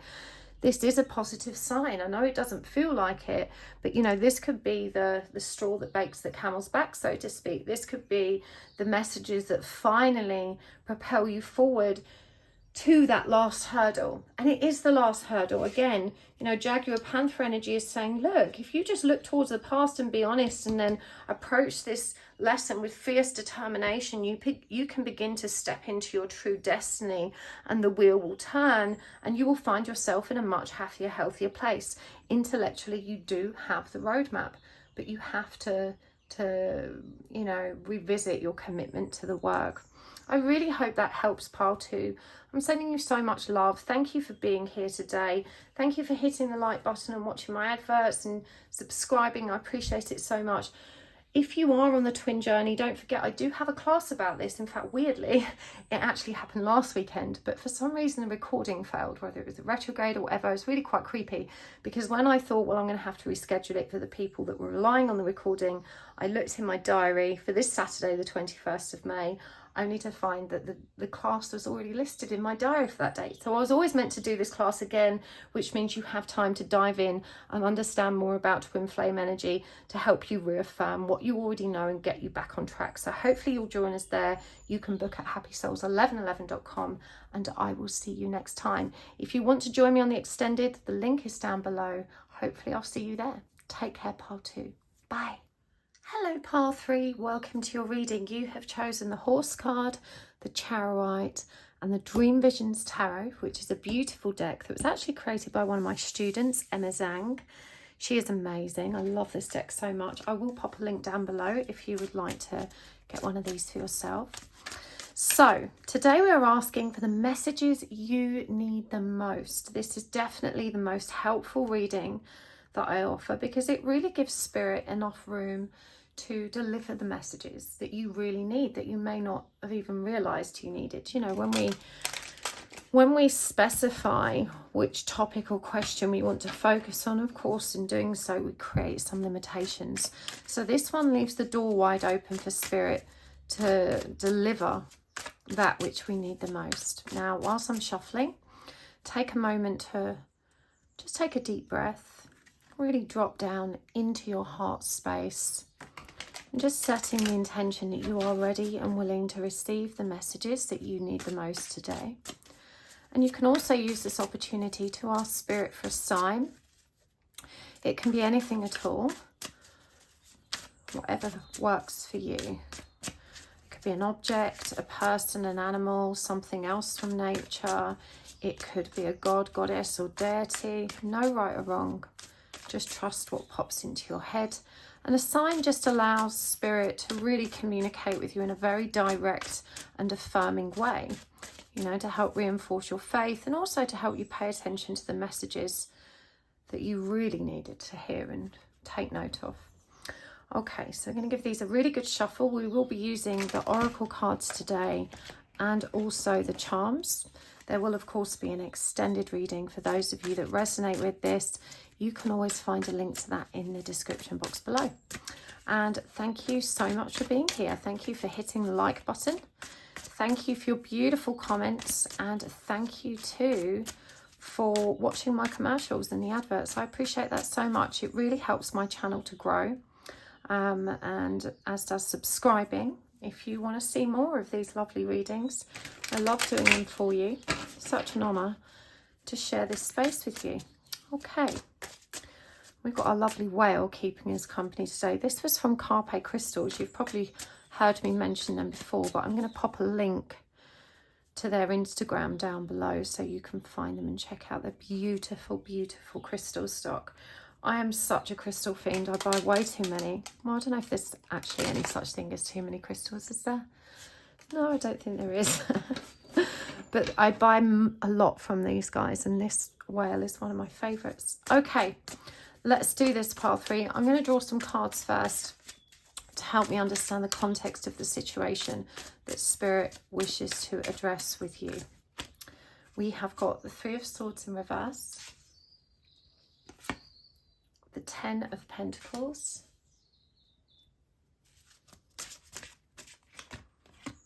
the 7 of Swords, the Empress in reverse, the High Priestess, and clarifying these, the Page of Cups in reverse. Oh, God bless you, pile 3. The 3 of Wands in reverse. I just want to say, as a starting point, that my greatest wish for you today is that you can find a way to love life again. This is a very heavy energy that we have for you today. The Twins. The 4 in reverse. And the 8 of Cups in reverse. Goodness me. Sending you lots of love and light. Intense. You're in a dark spot. There's a lot of hurt, a lot of grief here. Okay, let's get some oracle cards as well. I'm going to start with, actually, let's get these ones. This is the Mystic Mondays Animal Oracle.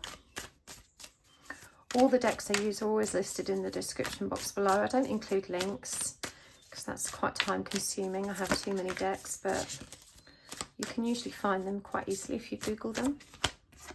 The Owl, the Bat, and the Peacock. 3 birds there coming through for you. Birds are spiritual messengers. Okay, from the Chakra Wisdom Oracle,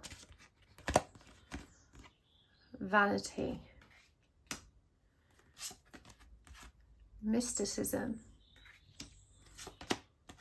and Rejection. And from the Universal Oracle cards, Home, Chaos, and Past.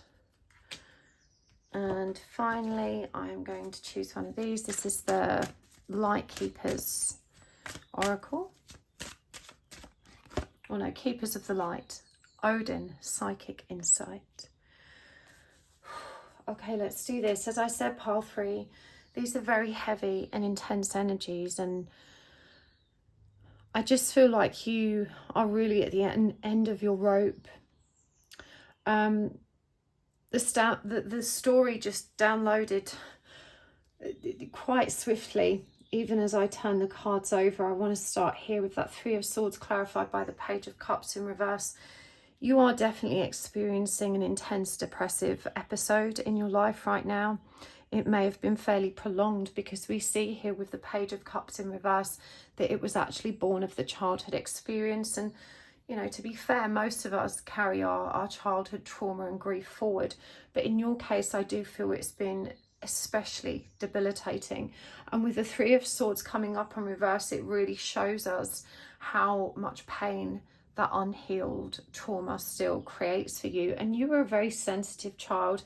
You are probably a water sign. The Page of Cups represents Pisces, Cancer and Scorpio.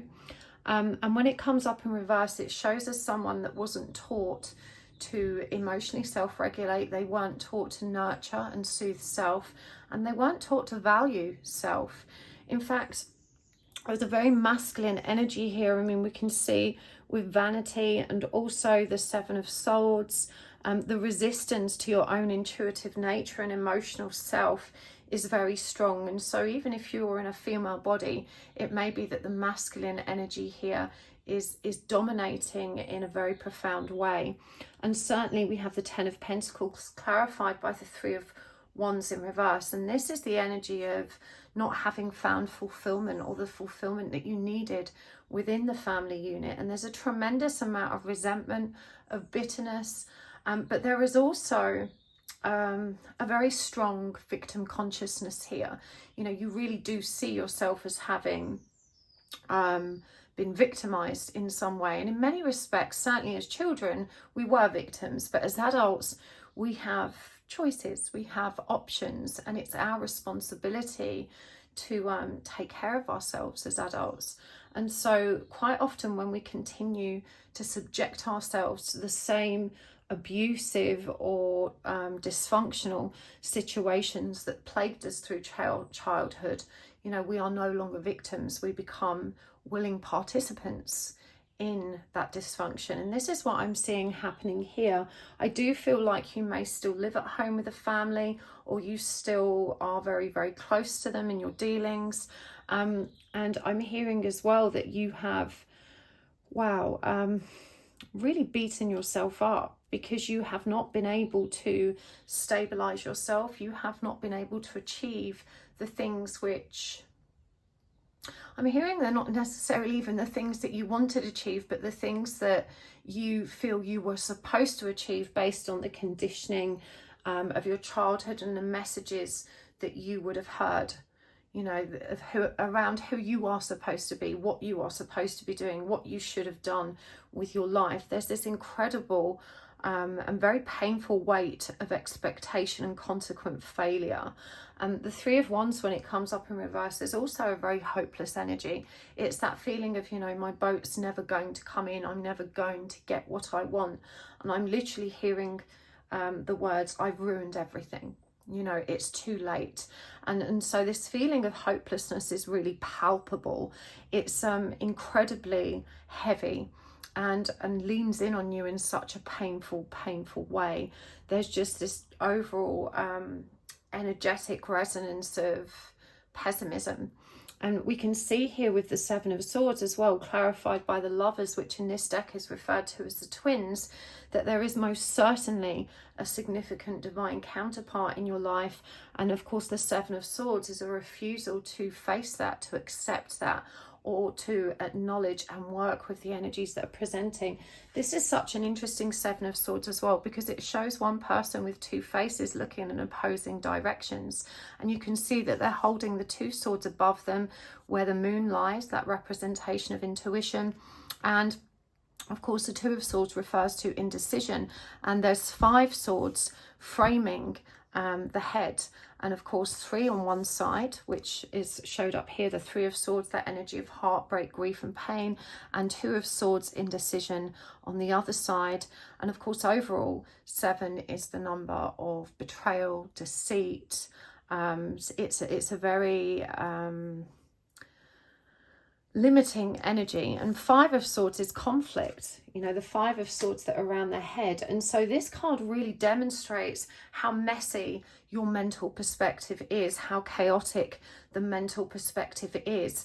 There is a tremendous amount of indecision, and it genuinely feels to you like you don't have a great deal of options. In one direction there's just pain, but you are undecided or uncertain about how to move forward in a different direction. And this indecision literally keeps you completely stuck, unmoving, and unyielding to the potential for a different direction. What I'm hearing more than anything about this is that this Seven of Swords is about the very limiting beliefs that you hold about this situation and the lies that you tell to yourself, because you are in this very negative, very pessimistic, chaotic mindset. You really cannot see a way out. You cannot see opportunities for positive transformation, and so you really ruminate quite significantly about, you know, the lack of potential, the lack of available options, the lack of solutions. It just feels impossible to you. And of course that is symptomatic of depression. You know, when we are so lost in the dark, it does feel very impossible to see an exit. But the message to you around this is that when you cannot see because you are in the dark, you must learn to lean into the logic of, well, just because I cannot see doesn't mean it isn't there. And in those moments, you are guided to lean into somebody who does have access to that light and can illuminate the options or the available forward pathways for you. And of course, we have the Lovers here. Again, this significant divine connection. If you're not twins, certainly there is an intense soulmate connection here, and we can see the suggestion of one partner being in the dark and another being in the light, but both being crowned by the same energy of unconditional love.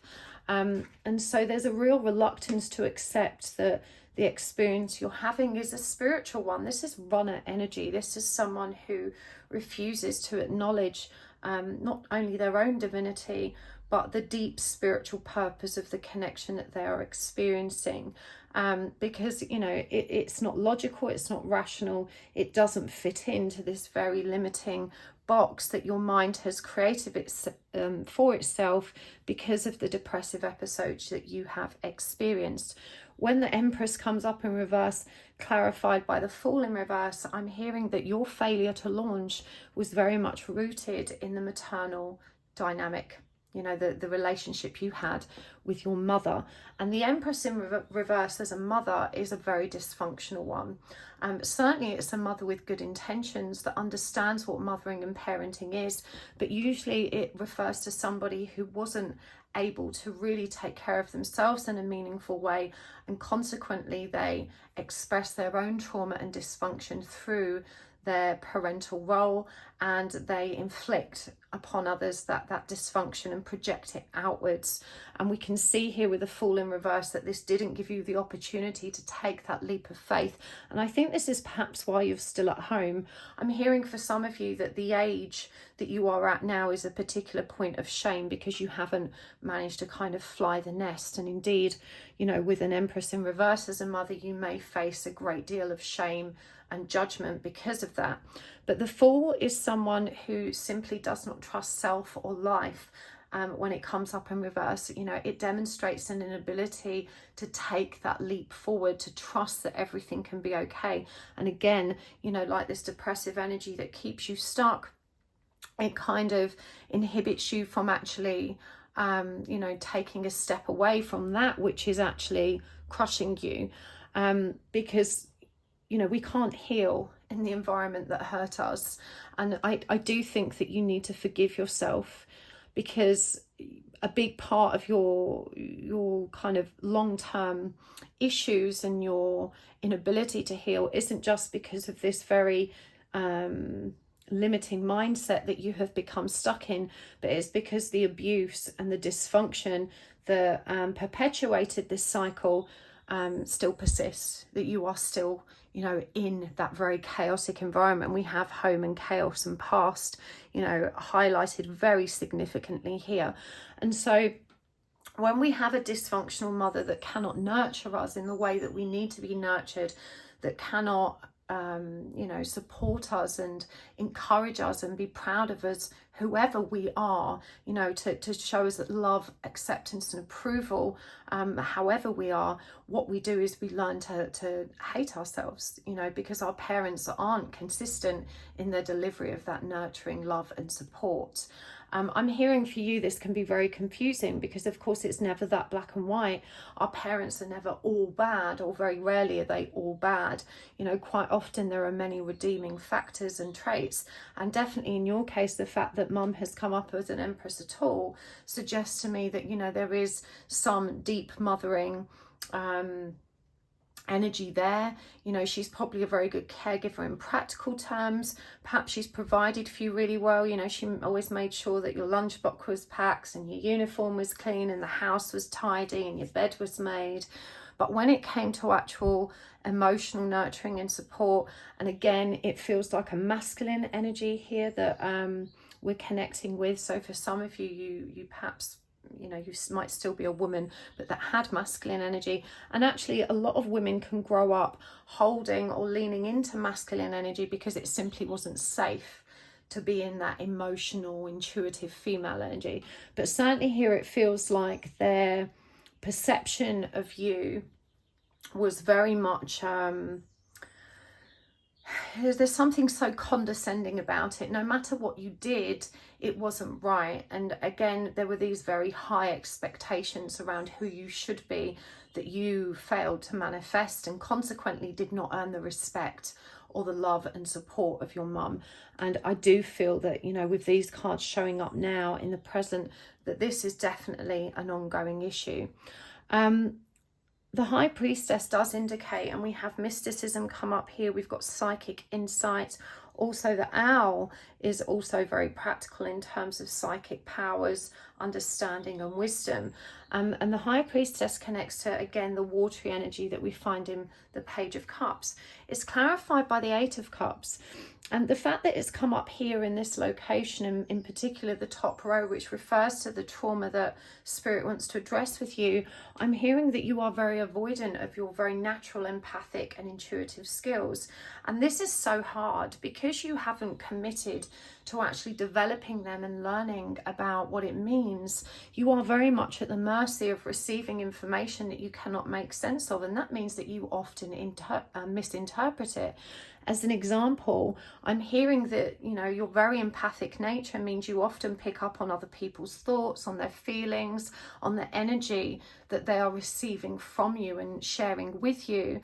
And you can often misrepresent that intuition as, you know, something which can inspire paranoia, it can inspire self-loathing, self-judgment. It is hard being aware of people's feelings, especially when you're picking up that they are somehow uncomfortable with you or perceiving you in a negative light. But because you haven't got a strong handle on your own intuition, because you are not discerning about where that information is coming from, it's impossible for you to figure out where your own thoughts and the paranoia contained within them and the very, you know, self-judging attitude that you hold about yourself begins, and where other people's thoughts or feelings about you end. It's kind of all just jumbled up in the middle, and you end up just chalking it all up as you know, everyone thinks I'm weird, or everyone thinks I'm, you know, not enough or not good enough. And you can see here the High Priestess, you know, with that light and dark aspect, there is a clearly defined boundary between what we are experiencing from within and what we are receiving from without. In your case, because you reject going within and figuring this out and developing the required discernment to make sense of those extra sensory perceptions that you have, it has consequently caused you a great deal of pain. And it's such a contradiction that you are so emotional and so intuitive, and yet with the Eight of Cups in reverse, it shows us that unwillingness to face self, that unwillingness to really explore your own depths, to seek that inner understanding and to really face yourself. It feels like your ego has taken such a battering that your self-loathing is almost complete, and you just simply, you know, it burns you too hard to face yourself and to really, you know, question, who am I really? Your sense of self was entirely defined by the childhood experience and the messages that you have heard externally. But even though you're, you know, that's true, you're so afraid of going in because you don't want to face, you know, more judgment, that you're not necessarily recognizing that, you know, on the inside is where you will find your salvation and your peace, because you are none of the things that you have been led to believe that you are.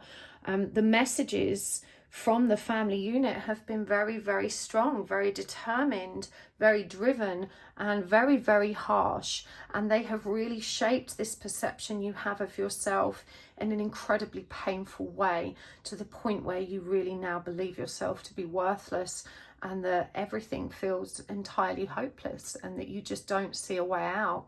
And again, this energy is, I've ruined things, you know, there's no way out, there's no way back from this energy because it's too late. It's never too late. And I want to reassure you, I didn't find my way towards peace and, you know, feeling good on the inside until very late in life. But it wasn't too late, and I'm incredibly grateful that, you know, I made it there in the end, and you have to trust that you can as well. But certainly, you know, when the Eight of Cups is in reverse, this also shows us someone that is unwilling to leave the situation that harms them, and it shows us someone who is unwilling to face themselves and do the work that needs to be done at an inner level in order to bring themselves back into balance. And so this takes me back to that victim consciousness.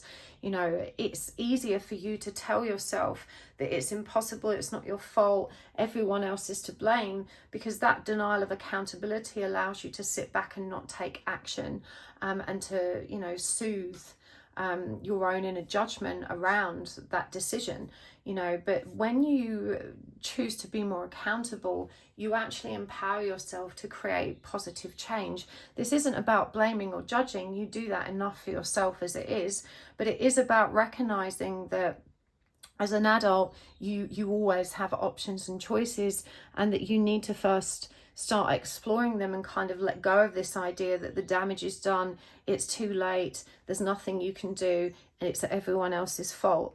You know, these beliefs definitely disempower you and disable you and keep you stuck. And, you know, we see here again with that energy of self-deceit, inner confusion, inner conflict, which renders you, you know, disabled from making any decisions at all. The Three of Swords can also relate to a painful relationship, and I'm certainly hearing that there was one in your past, perhaps in your youth, probably someone outside of the home that presented as an opportunity to love well, someone that you perceived as finally, you know, someone I can express love to, that can exchange love in the way that I've always wanted to, rather than with the same pattern of dysfunction that I was raised with. And of course, with it being in reverse, this suggests to me that that simply didn't pan out in the way that you had hoped.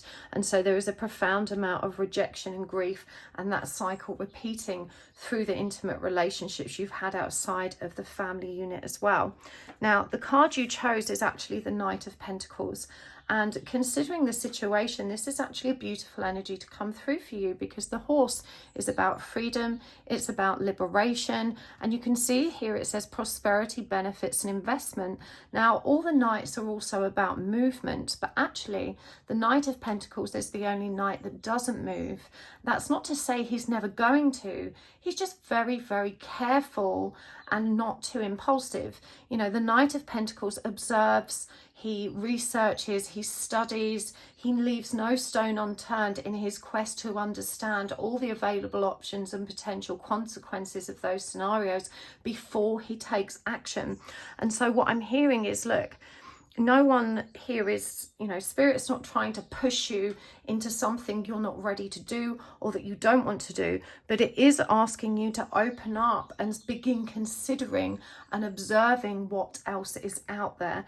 You know, you feel paralyzed by the idea of making change and actually taking steps forward. You know, there's a very real anxiety and fear around removing yourself from, I want to say comfort zone, but it's not that comfortable. It's just better the devil you know, right? It's the energy of, well, you know, this is shit, but I don't know how bad things are on the other side of this, so I may as well stay here with what I know. So, you know, there's no major push or shove here to, you know, to actually get you moving. The Spirit's first goal is to say to you, you have to start opening your mind at a very practical level, because at the moment, your belief systems are too limiting.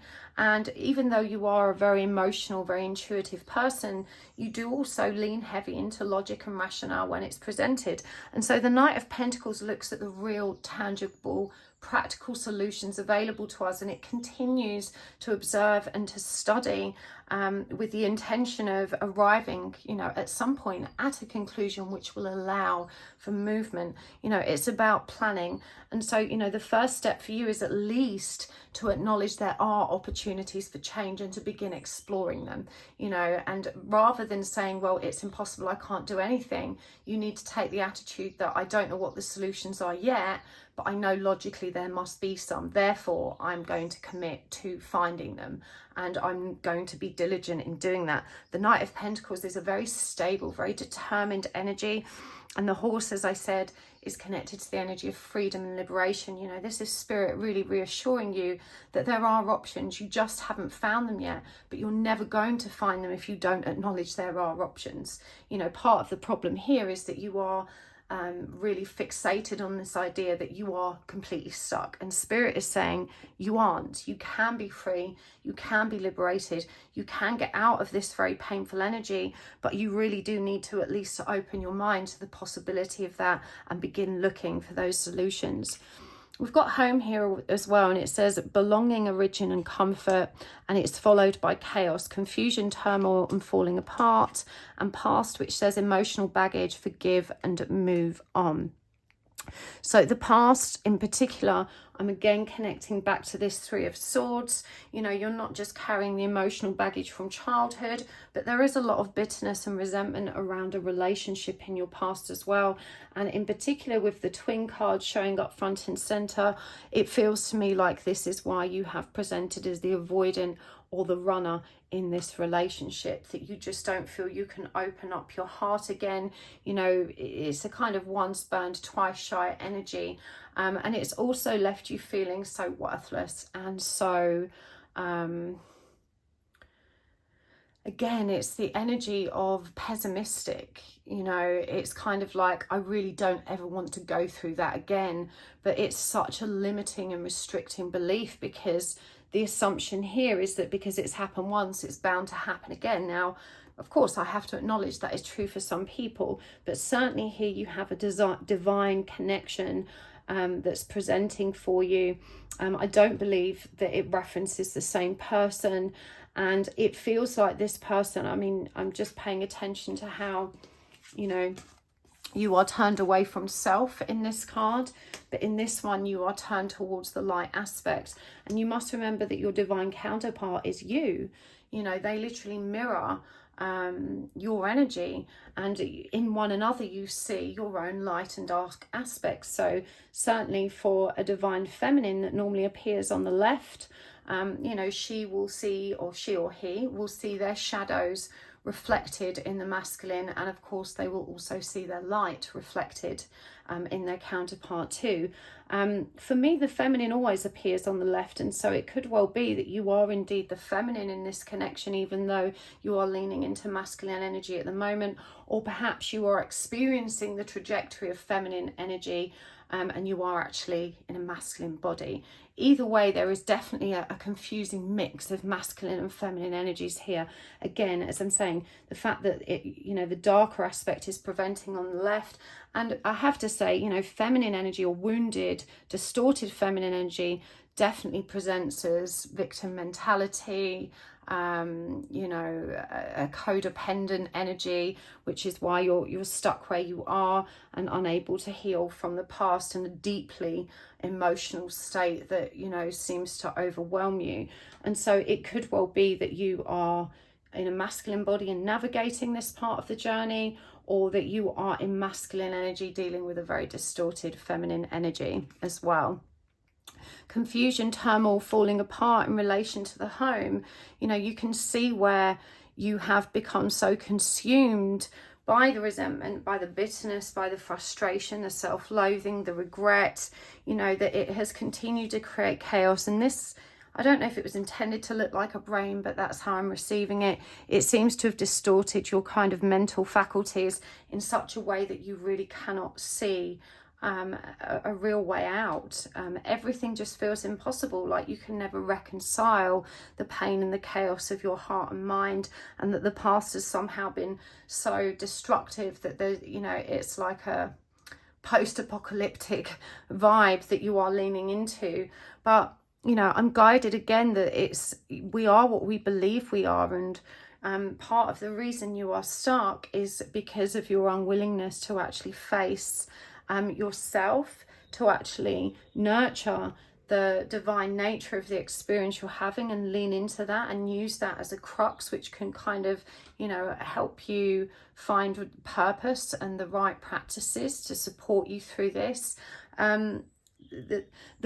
what's the word? The resistance to the spiritual journey, I think, is bigger than the resistance to your counterpart as well.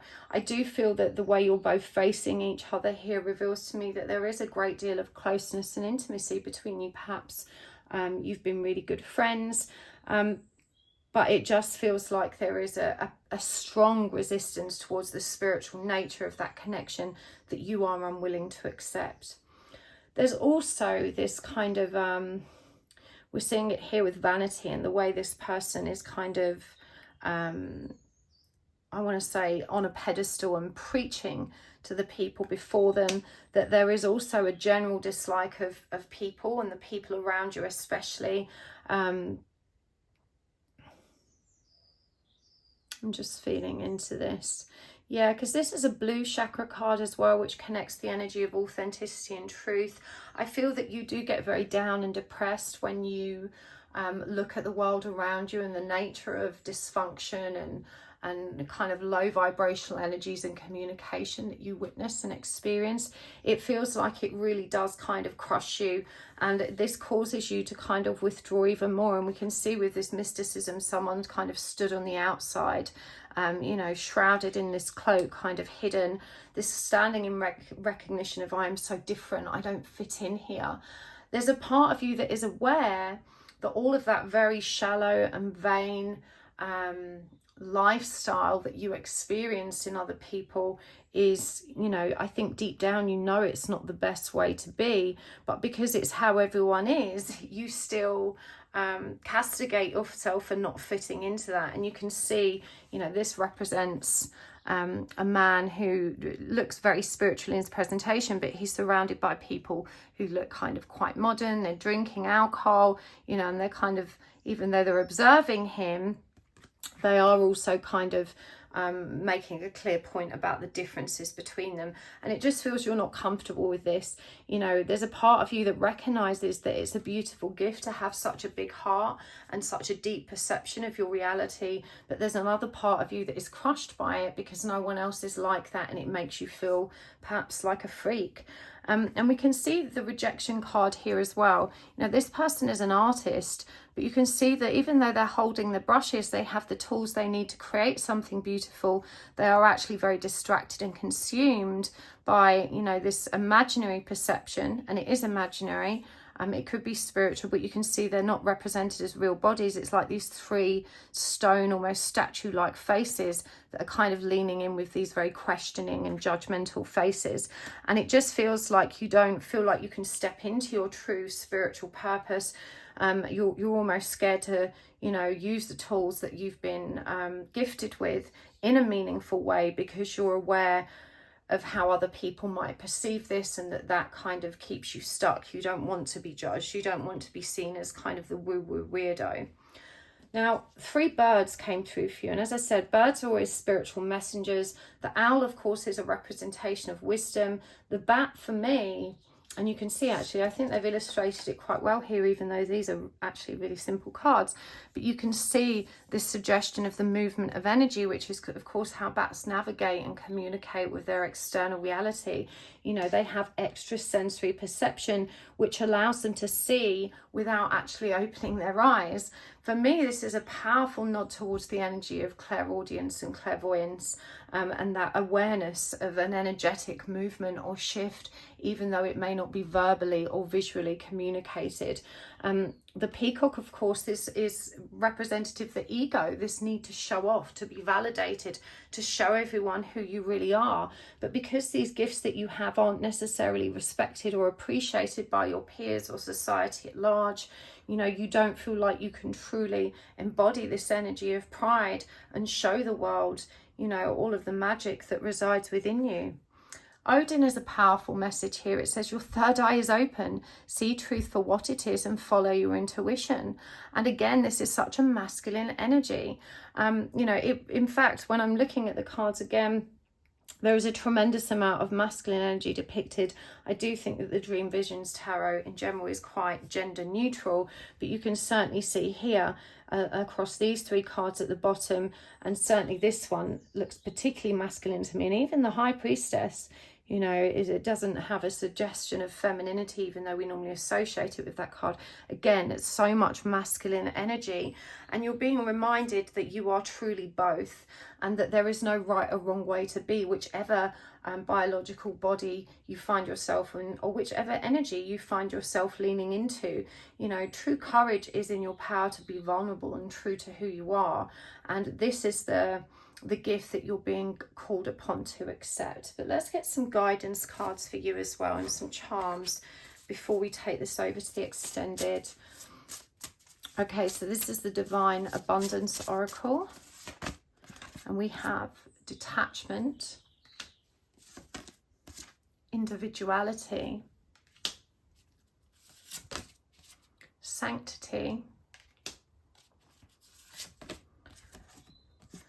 grounded, and clarifying these. In fact, I'm going to clarify them with some of these chakra cards. Impatience, despondence,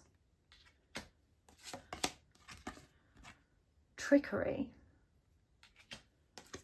and instinct. Let's get some charms as well.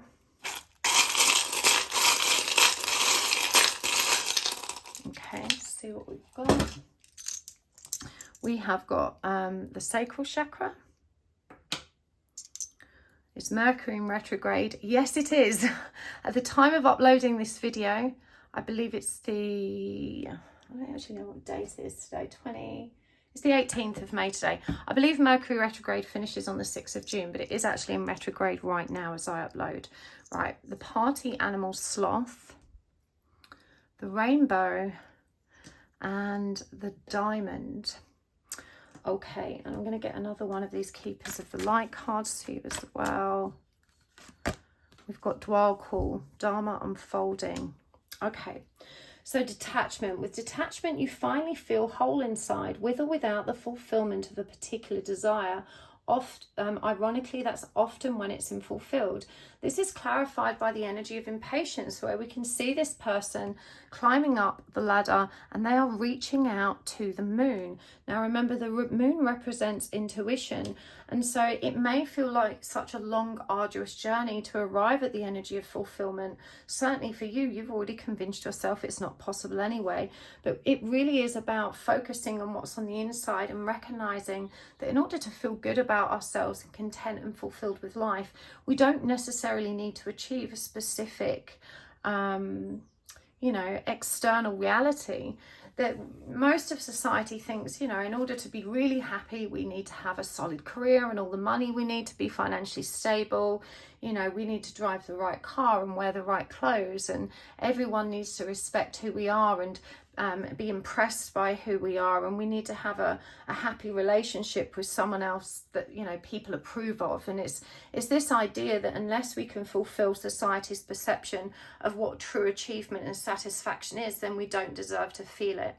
And this is the biggest lie we were ever told. In fact, any spiritual person who practices meditation and works at finding that inner peace and energy of contentment on the inside will tell you that you don't need anything outside of self in order to feel and receive that. You loathe the world around you because it has this shallow perception of reality and this ugly model through which people's value is measured. It's something that at a deep soul level is not real or relevant, and yet you allow yourself to perpetuate this cycle of self-loathing because you don't fit into it and aren't achieving in the way that society tells you should. And it also feels like it's just too long, too far away, that your intuition is too far out of reach, or outside of the boundaries of your grasp, and it's something that you can't have. It may be a concept that you can intellectually accept, although I do think there's a massive resistance to it. But even in your intellectual acceptance of it, you still have this idea that it's too far away from me. I could never have that. It's not something that's within reach. And again, You know, Spirit is reminding you of your power to be fulfilled and to be liberated, to access that detachment. And again, we see another bird here that's, you know, about to take off and carry this person. Remember, birds came through strong. They show up again here, and they are messengers of Spirit. You are really being guided back to you towards your own divinity, and being asked to recognize this as your salvation, as an exit from the pain that you are feeling. It says every person has their own personalized study plan in this earth school, and it's clarified by despondence, you know, and this leans back to that feeling of frustration around, this isn't fair, why is my life like this, you know, that victim mentality, why does everyone else get an easier ride and I'm plunged into this shit show. You know, you're being asked to understand that you chose this for yourself. I do believe that on some very deep level as well, you are transmuting for the collective, but you always meant to transform through this painful energy that was being presented, and it's your despondence that inhibits the growth.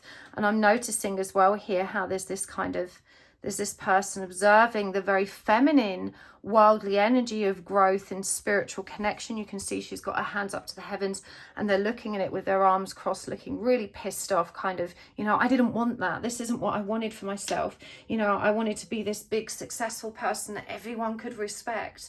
But, you know, you're failing to understand that this is how Spirit, in fact, this is how your soul you know, needed you to come into acceptance and respect for self. This was the journey or the individual path that you chose for your schooling here on earth.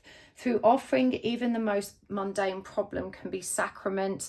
Again, this is clarified by trickery. You know, it reminds you of the way your mind plays tricks on you, because I'm hearing through your divine counterpart, you have experienced many miracles, many beautiful synchronicities, and the flow of really, really moving and wonderful energy. And yet you refuse to turn towards it, to receive the sanctity and sacrament that is available to you through that path. You convince yourself that it's just some pipe dream, you know, that it's just something that people tell themselves to help themselves feel better, that it's not real and it can't really help. You refuse to have faith or trust in the miracles. So again, you are being guided back to your own divinity. You also need to get outside. You know, the wolf is a pack creature, but it's also independent. You know, you need to leave the home at least sometimes to connect with nature and to get grounded and to explore independently. Again, we have instinct referenced here, the lone wolf, and you've also got that suggestion of the two-faced energy behind it, like we saw in the Seven of Swords. It says here, many of the most evolved beings on earth are regular folks living with joy and courage. Joy, dignity and courage. And so, you know, being grounded really is about remembering how important it is we connect to the earth. It's our foundation, our stable base, and the bird appears here again. Now, the goat is a very determined animal, and so you're being asked to be really diligent about actually getting outdoors and planting bare feet on the ground, and, you know, working with those instincts to reconnect with nature.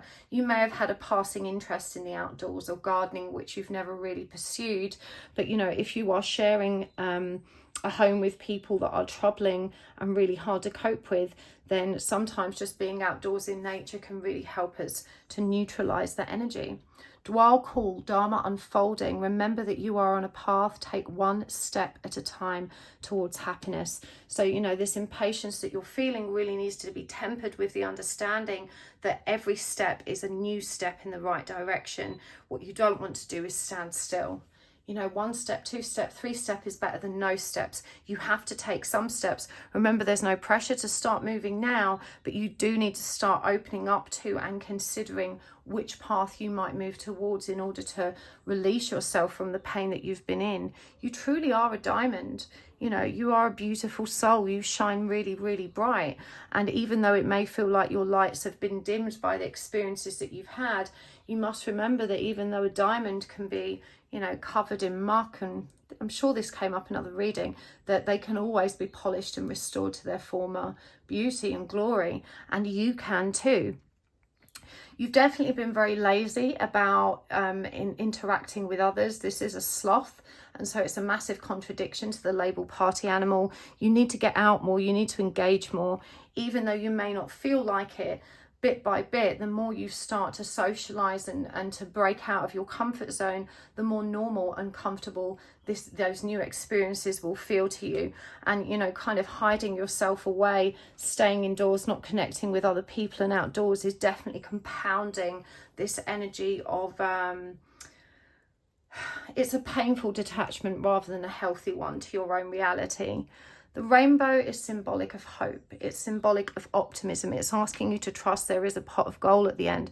And the sacral chakra is all about drive and creativity and passion. You're being asked to really look for practices that spark joy, even if you can only bring yourself to commit to it in short bursts. You know, whatever it is that you enjoyed when you were younger, when you were a kid, what did you love doing the most? You know, find time to re-engage with those activities, because, you know, they reveal what was true about your flow and what was meant for you. Now is not a good time to communicate. When Mercury is in retrograde, our ability to express self and communicate with others is impaired. And so there's a definite message at whatever time you have found this reading, whether it was during the actual retrograde or not, you need to be mindful that now is not the best time to seek support through the act of communication, that you really need to be focused on self and connecting with your own inner power. I really hope that helps, part 3. I'm sending you such big hugs and such big love. And I just want to reassure you again, you can and will be free of this. Prosperity is assured. You know, your abundance and your fulfillment is assured, but you are going to have to take the steps to achieve it. It's not going to be handed to you on a plate. You are being asked to transform through this difficult cycle, to use the power and skills that you have to liberate yourself from it. At the moment, you feel like you are imprisoned, but you are imprisoned only by your own mind. So I'm going to take this over to the extended. I want to go deeper with this 3 of Swords energy, this kind of past relationship, perhaps the mother energy as well, and also the twin energy. And of course, we will get more practical guidance. So if you would like to join me there, you can find the link down below. And because it seems like whoever watched this pile was probably in a difficult spot, if it's unaffordable to you to purchase the extended, I don't want that to limit you from having access to the guidance available to you there. So please drop me an email at hello@happytwins1111.com, and I will make sure that you get access to this free of charge if it's not affordable to you right now. So thank you for being here. Don't forget to hit the subscribe button and the like button if you enjoyed this, and I will see you next time. Lots of love. Bye. Hello, pile 4. Welcome to your reading. You have chosen the Tiger, the Appetite, and the lovely Omens Tarot. And today we're asking, what do you need to know the most? These are the messages from your spirit guides that are intended to really deliver the guidance that you need to hear, the guidance that perhaps you didn't even realize that you needed. And so, you know, when we do these readings and we don't limit spirit by asking very specific and deliberate questions or focusing on a very specific topic, we really give spirit the freedom to deliver unto us that which we need the most. And so that's our intention today. I really hope you're going to enjoy this reading. I'm going to pop that card over there. We'll look at that in a moment and give these a really good shuffle. Thank you so much for joining me today. I appreciate you being here always. Thank you for your likes and your comments, and thank you for subscribing. And thank you also to those of you that do take the time to watch my commercials and adverts. That really does help my channel to grow, and I appreciate it so much. So while I'm shuffling, it's a really good time to just take a deep breath and just to drop down into your heart space and really set the intention that you are ready and willing to receive the messages that you need the most today. And you can also use this time to ask for a sign. A sign can be anything at all. Just trust what pops into your mind first. It could be an object, an animal, something from nature. It could be a god, goddess or deity, a place or song name, sequence of numbers or colours, whatever works for you. There really is no right or wrong. A sign just gives spirit an opportunity to communicate with you really directly, to affirm which messages, you know, are the most meaningful for you today, and also just to reassure you that, you know, you are indeed heard and seen. So I'm going to pull some cards first to help us understand the context of the situation that Spirit wants to address with you. We will be using the Oracle cards and the charms, and there will be an extended reading today for those of you that resonate with this reading. So let's see what's coming through for you. Okay. First card out is the Seven of Pentacles. The Ten of Pentacles in reverse. The Ten of Cups in reverse. The Three of Cups. And the King of Wands in reverse. And clarifying these, we've got the Magician. We've got the Ten of Wands, so 3 tens out already. The Hierophant in reverse. The Empress in reverse. And the Nine of Pentacles in reverse. Okay, let's get some oracle cards as well. I'm going to start with the Mystic Mondays Animal Oracle.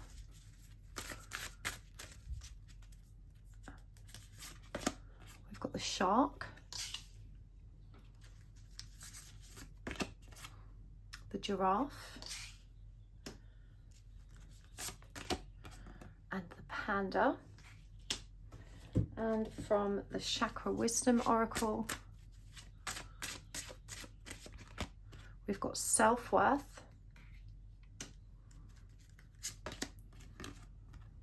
Insecurity, and Faith. And from the Universal Oracle cards, Love, Balance, and Joy. And finally, we will get some more as we go, but we'll just fit as many as we can on the table. This is the Keepers of Light Oracle deck. And we've got Master Jesus, Forgiveness. Okay, I'm going to start with the card you chose. The Knight of Swords, or the Tiger. Now, the Knights are all about movement, and Swords, of course, refers to the mental body.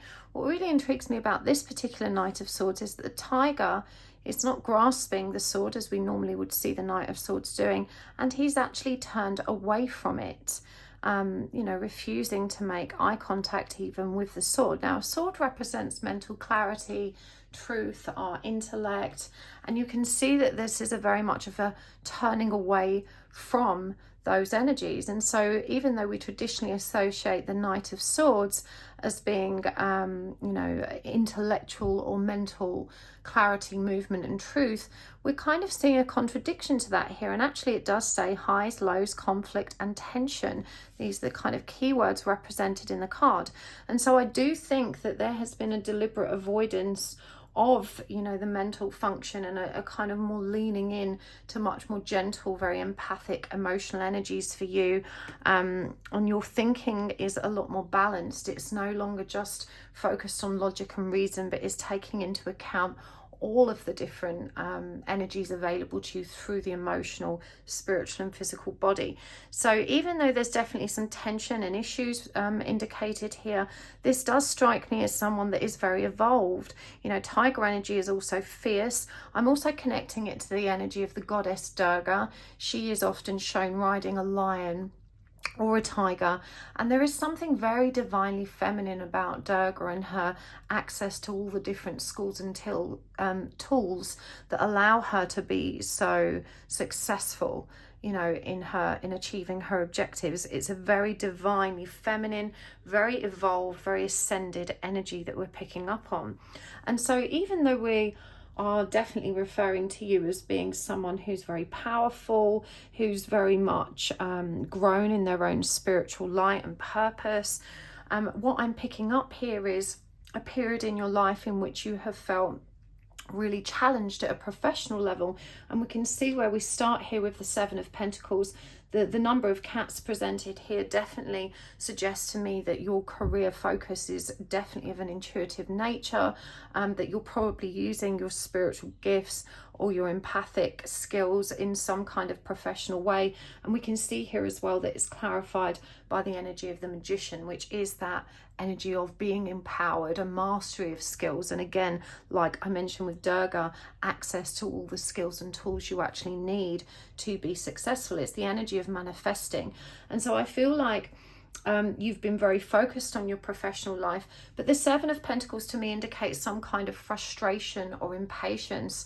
This reveals that there's been a tremendous amount of effort, and we can see here with the shark below, the shark is also very fierce, very determined. It's a predator, you know, it's constantly looking at achieving its objectives and going after them, and quite aggressively. And so we definitely see this kind of push towards some kind of professional growth, but it may feel like you're kind of digging into hard ground and just not making the progress that you really want to make. Now, I referenced when I was drawing cards that we had 3 tens out here, and that's really significant because tens are the energy of completion. Of course, they hold the energy out of the magician, but they also hold the energy of the Fool and new beginnings. And so with 3 tens being present, I'm really picking up on this energy of lots and lots of changes. You know, you may have stayed roughly along the same career path, but you keep changing tact. You know, you keep coming up with new strategies and kind of starting over. And actually, contrary to what you may believe, I'm hearing that this is very much a hindrance, and that you're this chopping and changing energy, constantly trying to refine, repurpose, or redesign your approach and your strategy is actually not only burdensome, but it's rooted in a great deal of fear. Now, the 2 tens that are in reverse up here both pertain to connection and the completion of a kind of relationship or emotional union. We've got the 10 of Pentacles in reverse, and that's clarified by the 10 of Wands. And I do feel that the lack of physical union with a divine counterpart definitely has been a very heavy burden for you to carry, and it certainly seems here like you've been on this spiritual path. You're working really hard at generating the energy of balance and peace and harmony, but you know, it seems like a never-ending trajectory for you. Like, no matter how hard you try, you just can't kind of rise above the emotional discomfort that arises as a result of you and this kind of divine counterpart that I'm picking up on not coming together. And so the 10 of Wands is also, even though it is the energy of completion, it's a heavy burden to carry. It still kind of feels difficult to release it, but there is an energy of resignation around this. It still carries the energy of surrender and acceptance. It's just that within that surrender and acceptance, there is still a tinge of sadness or a weight of burden that you have struggled to release. And this is relevant because even though we're talking about your professional life, what I'm hearing is that it was this that caused you to make such a dramatic change in your career. Now, it's very possible that your career focus prior to that was perhaps, should we say, inspired by this connection somehow. And so, you know, the first dramatic changes that occurred as a result of it were rooted in, you know, this kind of arriving at this stage of acceptance that physical union, this stable coming together, wasn't going to occur. And so it feels like there was a deliberate attempt to move past that energy, to kind of put it in the background, to overcome it, and to avoid it somehow, when you actually shifted your strategy career-wise. Now, we can see with the 10 of Cups in reverse, clarified by the Hierophant as well, that again, this lack of emotional fulfillment that would have in your mind arisen had you had this emotional union or coming together has also kind of kept you somewhat stuck as far as career focus has been. And Spirit is saying here, you know, all these attempts to kind of avoid that particular journey, that relationship, to kind of move on from it, has also kind of thwarted your ability to learn and grow. And I do feel that because your career was focused on that learning and that growth, and that it was through your own learning and growth that you were really able to communicate in a powerful way, that this is why you started to see things get a bit harder, because you actually fell out of alignment with your true path, you know, your true purpose. Your attempts to kind of avoid those energies and to kind of dig into something different really caused you to kind of turn away from that which you were meant to be doing. And so it feels like career-wise, there was this new focus for you. You know, you looked in a completely different direction, but still using the same kind of skills with which to deliver your professional services, whatever they may have been, but no longer rooted in this kind of desire to learn and grow. It was and so it was lacking, because it was that a power and ability you had to really learn and grow and to empathically connect to your own circumstances and the lessons you were learning as an individual, that really energized the work that you were doing. And kind of, it came from such a true and personal, in a place that really allowed the people you were serving to be very much awe-inspired by, you know, what you were sharing, because they could feel it was coming from that deep soul level. And now, having kind of detached slightly at an emotional level from that connection to your own journey and your growth, you know, whatever it is that you're doing professionally is somehow perceived as lacking. And, you know, I'm not sure people would necessarily describe it as such to you. It may be noticed as there's a spark missing, or it doesn't have the same kind of power or really inspiring energy that it used to hold. We see with the Three of Cups here as well, clarified with the Empress in reverse, that in an attempt to kind of move on from this very kind of burdensome and heavy energy of not having kind of arrived at where you wanted to, that you've probably been engaging in a lot of distracting behaviors. Now, the Three of Cups can often indicate a need to kind of socialize or be really present with other people, with social interactions. It's not clear to me how this is showing up for you, and I'm not getting that clarity because there are so many variables. But suffice to say, you know, social interactions can occur online. You know, this could even be described as spending a lot of time watching a lot of content and, you know, engaging with other people, even if in an indirect way. And we can see that distorted feminine energy coming through here. And I do believe that actually this focus on what other people are doing, particularly in your line of professional work, has been very triggering for you. In part, it's this that has, I want to say, created these self-worth issues and this insecurity. Because what you may have seen happen is that as you've kind of turned away from your true purpose with the intention of avoiding the discomfort that you found there, you know, you may have found that your clientele or your professional services declined somewhat in popularity. And so a lot of this may have been focused on what your competitors are doing. And I mean, being asked to use the term competitor loosely, because my guides are saying you're not really in competition with anyone, that when we are sharing from our true spiritual strength and purpose, everyone has a place.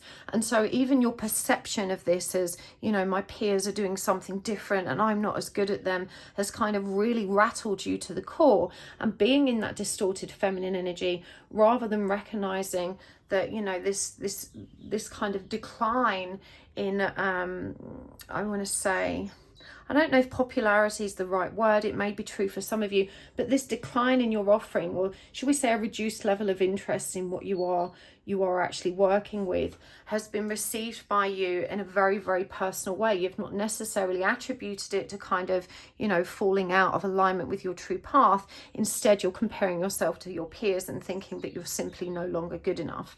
And we can see that with the King of Wands. You know, the King of Wands was a leader when he's upright. So this for me indicates that you were really very much a leading light in your niche or in your sector, whatever arena you were working in. You were definitely kind of up there rolling with the big guns, you know, really inspiring others, really kind of leading the way in terms of what you were offering and sharing.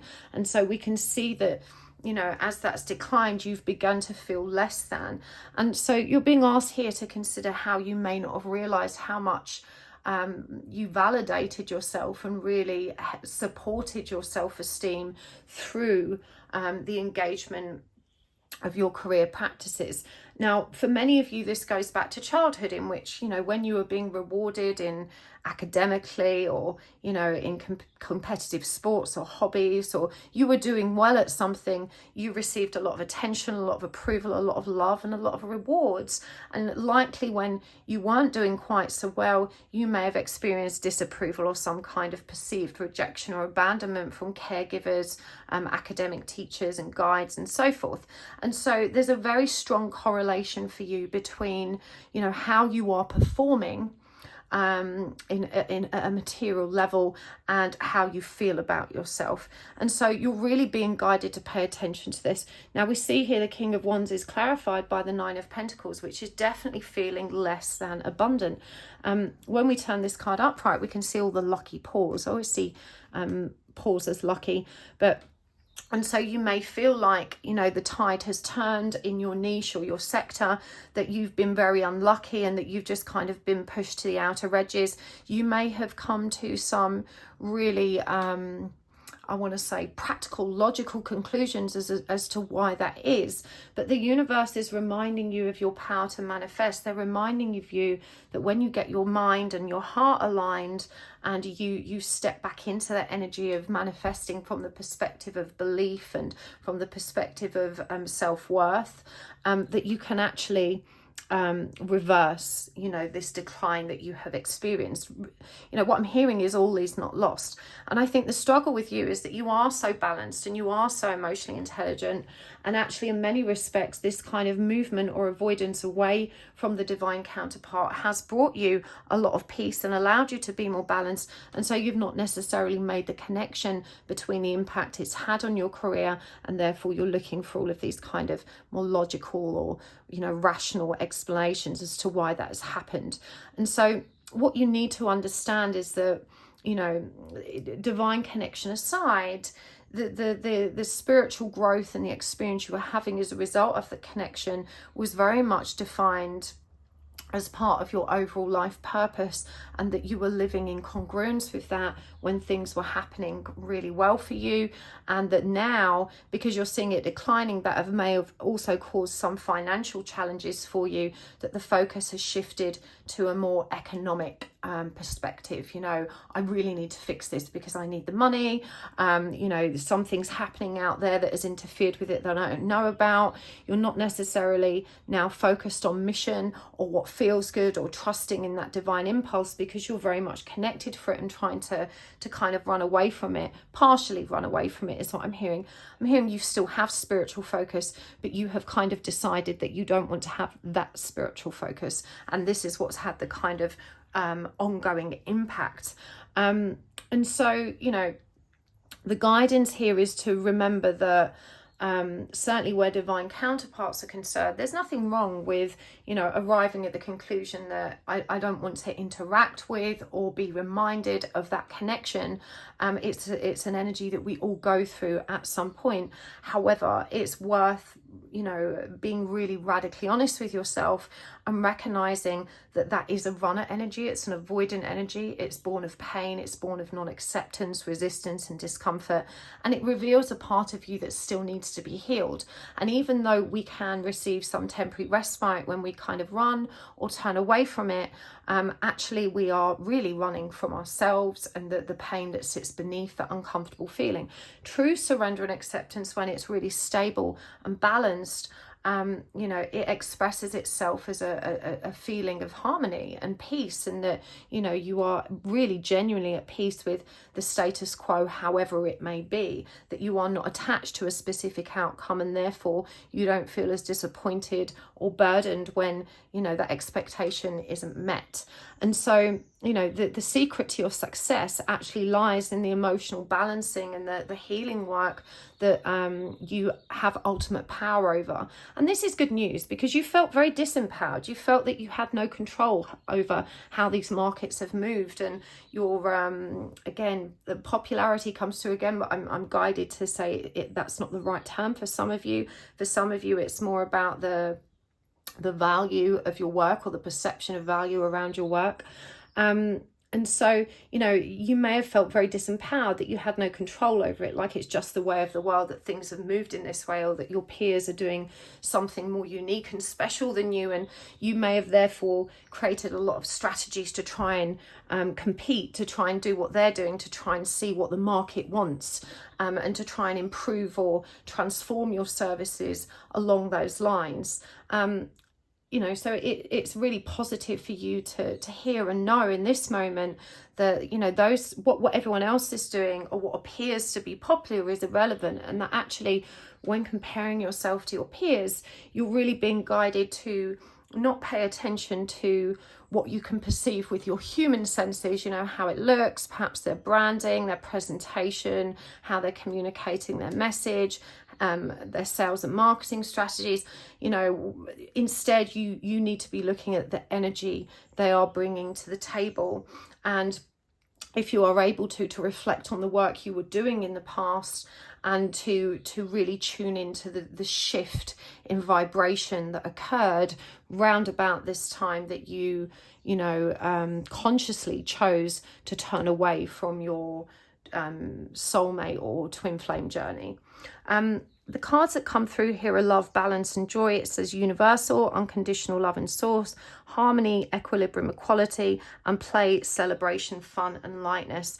And these are all significant because when you were still optimistic about your counterpart and the trajectory that you were following, when you were still excited about what the future held healing wise and your own ascension and growth, you were kind of aligned with these energies just quite naturally because of the energy of acceptance that you were in at that time, and the kind of gentle, curious excitement about what the future might hold.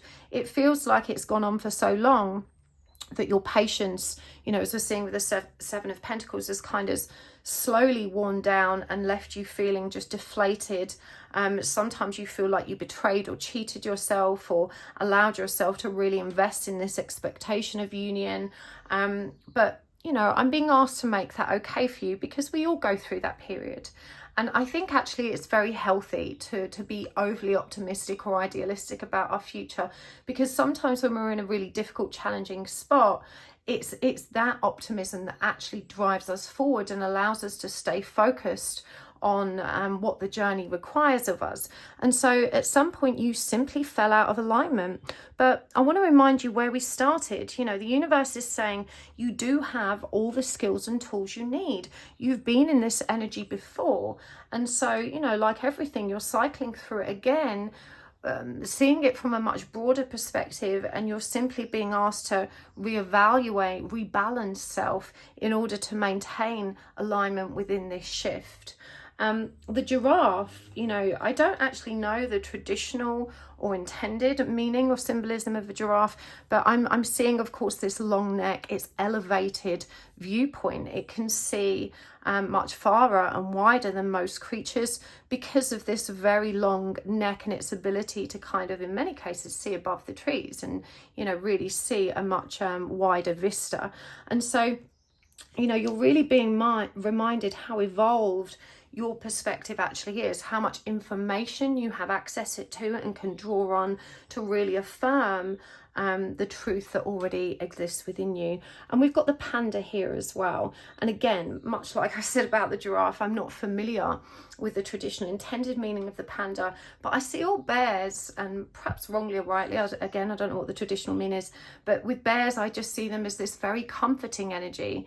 They have these big, thick, furry coats. There's something very chunky and kind of cumbersome and sweet about the way they present physically, even though we know them as fierce animals. But the panda is, you know, known as quite gentle, and it does look very cute here. You can see it you know, holding on to its bamboo. I'm noticing that it's the giving hand as well that's pulled up close to its chest, and this indicates to me this energy of self-preservation, you know, protecting self and taking care of self first. And so even though it was really necessary for you to kind of pull back from your connection at this time, you know, you're being reminded that you can still give from that place in those moments when you're engaged with that truth inside of you.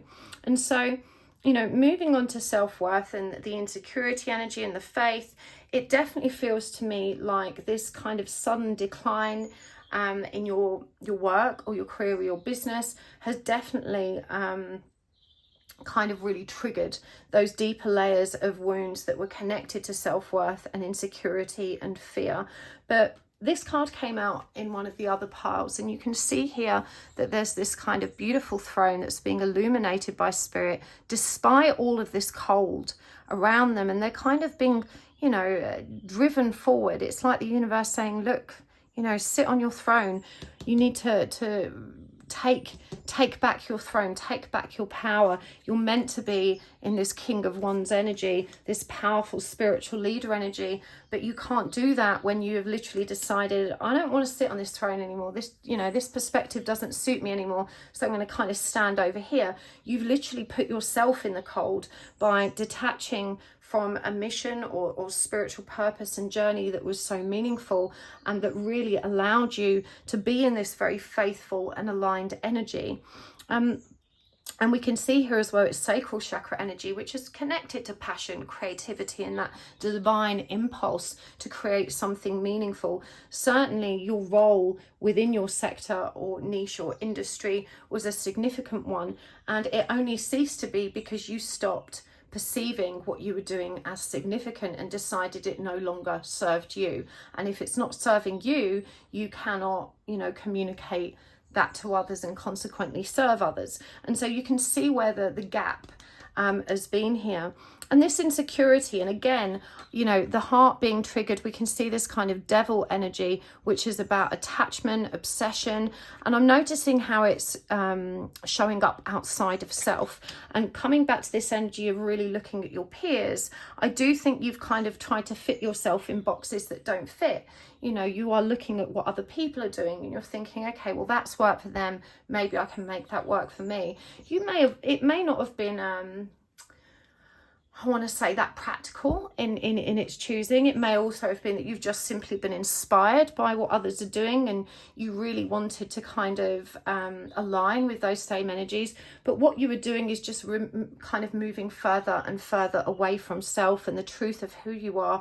I feel like in being disconnected from your divine counterpart and the journey, you have actually also disconnected from self in some way. And so you've lost sight of your own power, your own strengths and who you are and what you're capable of. You've forgotten why that was so valuable, because the message or the story you were telling yourself is, I've lost my value. My value has been replaced by my peers or other competitors in the same market. And so, you are literally perceiving it as, I have to change because I am not enough. I no longer have that magical touch that everyone appreciated. There's people better than me now. And this is also a pattern from childhood in which, you needed to be performing in that kind of top percentile to really feel good about self. And if you were kind of knocked back or not seeing yourself as in line with or achieving as much or more than others, your self-confidence would have really taken a battering. And that was because of how the people that were caregiving and around you would have reacted. You may have heard, oh, well, they're no longer the stars, so I don't need to give them as much attention. They're no longer making waves. And so if you think about that as children and the message that communicates to us, you only matter. You only get our love, our support, our attention and our focus when you are actually standing out and doing something really impressive. And so you can understand why this narrative has become part of the story you tell yourself. The minute you felt this decline and things aren't standing out, it's triggered you at a very deep personal level, triggered a very deep childhood wound and caused you to look outside of self for answers that were very rational, pragmatic. You're being asked to restore that faith. You're being reminded that you have so much support around you, so much love. And it was your power to trust in your spiritual faith that really did support your ability to manifest everything that you needed. And I'm hearing the universe still provides for you in a meaningful way, but it's perhaps not at the level that you had become accustomed to, and that quite naturally creates a lot of financial fear and concerns about the future, especially in the current climate, right? When a lot of us are facing a cost of living crisis. So, you need to trust that you can not only return to your throne, return to your fullest potential and begin performing in a way that is more incongruent with your objectives, but in order to do that, you do need to return to your truth. You need to restore the faith you had in self and your own abilities, rather than trying to copy others or fit into their box. When we're trying to mimic other people, we're not really being authentic. And just because it works for them doesn't mean it would necessarily work for you. you, you know, as we discussed earlier, the energetic exchange is what's really significant. And it was the energy that you were bringing, which was all powerful and which really supported your success. Master Jesus asks you to ask for forgiveness. You're on a path of light, love and forgiveness. Father, healing is possible at this time.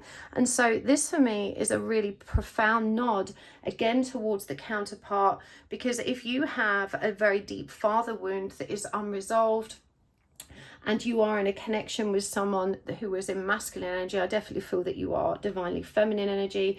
And you know, they were not supporting, nurturing and protecting you in the way that a masculine energy should and is expected to. This would have triggered that very deep wound. And so you're being shown that there is not a great deal of forgiveness around that yet. And actually, I'm hearing for some of you, you may not have considered the need for it. Now, the father wound can be a sneaky one, because quite often the mother wound, you know, being as they're the primary first caregiver, you know, they carry us in their body, can often feel like the deepest. Maternal rejection often stings in a much more different way. We tend to kind of perceive an absent father or a father that isn't as nurturing or supportive in a different light, because we don't generally by nature expect those kind of energies and that kind of input from masculine roles. And also, when the maternal caregiver is the one that is more abusive, more narcissistic, or more cutting in their interactions, if the father is kind of a lot more gentle and sort of just in the background and not really contributing to that hostility, we tend to see them as not being one of the perpetrators. But of course, a father who allows that abuse or that dysfunction to be perpetuated by the maternal energy is also enabling it. You know, they are part of the problem because they are not fulfilling their role of protecting us. And that definitely is the primary energetic expectation of a masculine role in our lives. It's protection, because, you know, they are perceived as physically stronger. The absence of such depth of emotion allows them to be more intellectually or mentally balanced and pragmatic in their approach to problem solving. It's a very different energy. And so, you know, father abandonment or paternal abandonment is often perceived very differently, and we don't necessarily always recognize it as such a deep wound.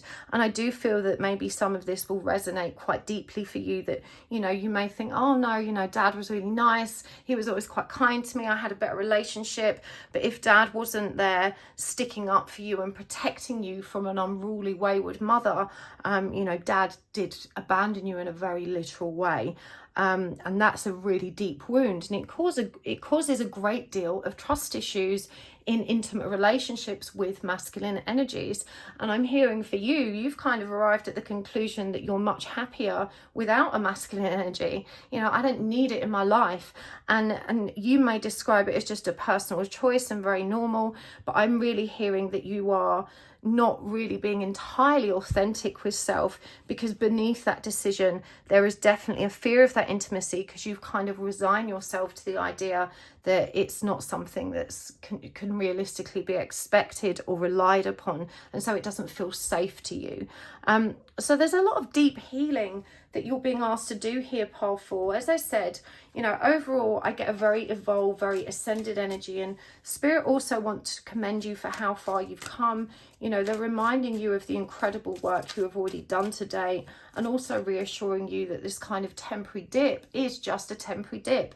It doesn't need to be a prolonged incident, but you do need to make the changes on the inside to correct it. It's not, you know, the movement of the markets. Spirit is on your side. It's reminding you of your power to manifest exactly that which you want, but it's also reminding you that your beliefs around things are a fundamental and key part of manifesting what you want. You know, you have to have faith. You have to be able to actually trust and recognize in the divine. You know, when we're manifesting, it's not just about setting our intentions, it's about listening to that quiet guidance, that divine impulse and flashes of inspiration actually supports us in moving along the right path, which will consequently allow whatever, you know, our manifesting objective is to transpire.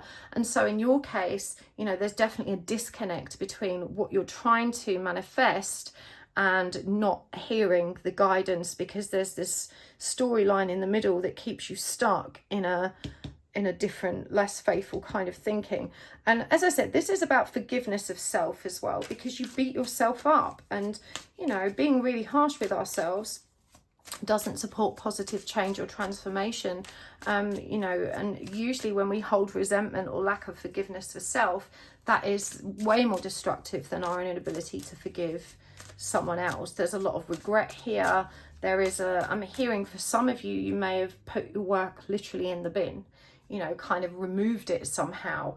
And the transformation was so complete that you were so disgusted with the work you had done because it no longer reflected your needs to kind of move on from this. I'm hearing this as, you know, I was kidding myself and I don't want to kid anyone else. And so I need to kind of, you know, put that to bed and try something different. And so this kind of lack of forgiveness of self actually manifested within your career.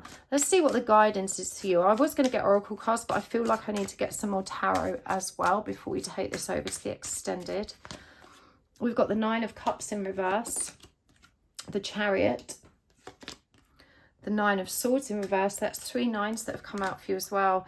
The 3 of Swords in reverse, 3 3s as well, because we had the Empress, 6 of Swords in reverse. And I'm going to get some oracle cards as well. I'm going to go with the Divine Abundance deck. Grief,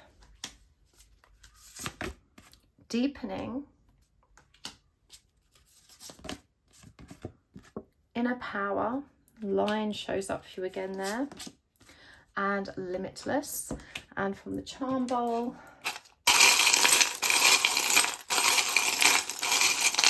oh, okay, so that was a rose quartz heart. I'm going to keep hold of that one. There's a little rose quartz heart there.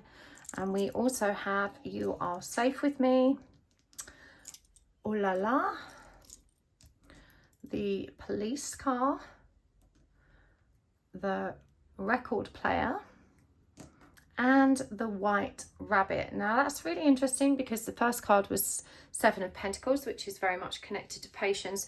But let's start with the cards first. 9 of Cups in reverse and grief. Tears are what happen when the ice in the heart melts. Now, the 9 of Cups showing up on reverse as guidance is reminding you that your power to correct the balance, that your power to return to a state of alignment in which you are literally bringing yourself back to the point of creation and manifestation is rooted in the need to emotionally regulate, balance and resolve grief in a healthy way. You haven't just been avoiding your soulmate or twin connection and your mission, you've been avoiding the very real fears that are buried beneath that desire to avoid and run from it. And you've made all kinds of intellectual justifications and excuses for why that was the right thing for you to do. But what we're really seeing here is an avoidance of grief and an inability to really tap into that deep layer of pain. And so you really need to just allow yourself to reside in your emotional body more often, to really keep digging more deeply into what's there. Regression therapy is really helpful for this, not because it's always essential to look at our past, but when we go for regression therapy, we're working with a hypnotherapist who is skilled in guiding us in trance, in helping us remain focused on our objectives, and we can stay in that trance state for much longer. So, you know, when I've got an issue that I really cannot fathom, and that I'm not understanding the root cause of it, or I can't seem to get to that deeper layer of emotion, I find that working in trance state with a hypnotherapist or guide that can support my objectives allows me to kind of get that bit deeper. I always manage to dig it out in that practice.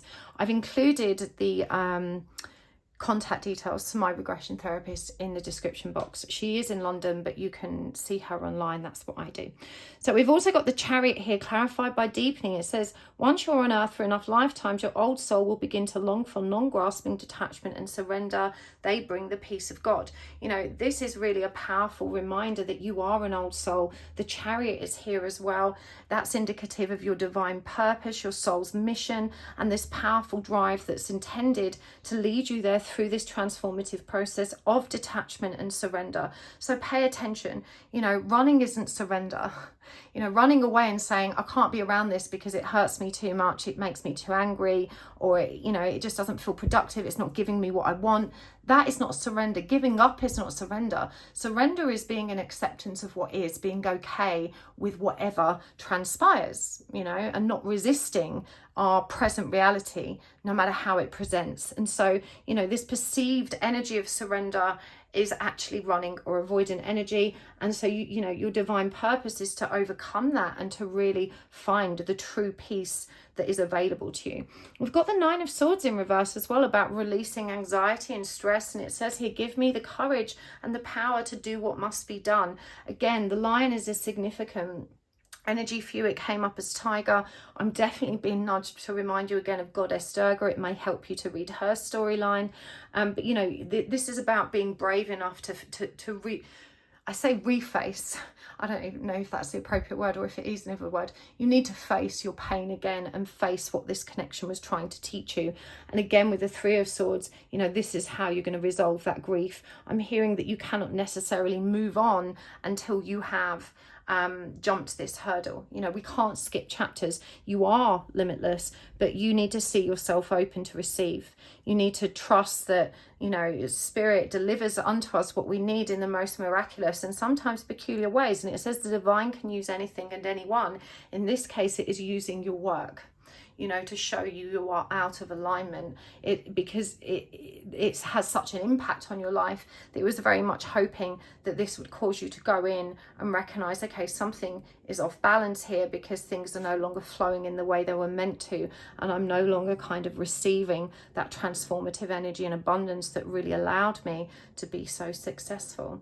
So I really hope this helps, Part 4. Do let me know in the comments. I'm going to take this over to the extended now. Of course, we're going to go deeper. I want to get more practical guidance, and I understand as well more about the actual twin connection and what happened there to cause these shifts, and to get some guidance around that. If this has resonated and you want to join me there, you can find the link in the description box below. But thank you for joining me here. I really appreciate your presence on my channel. I appreciate your comments and everything that comes with you being here and sharing with me. So thank you so much.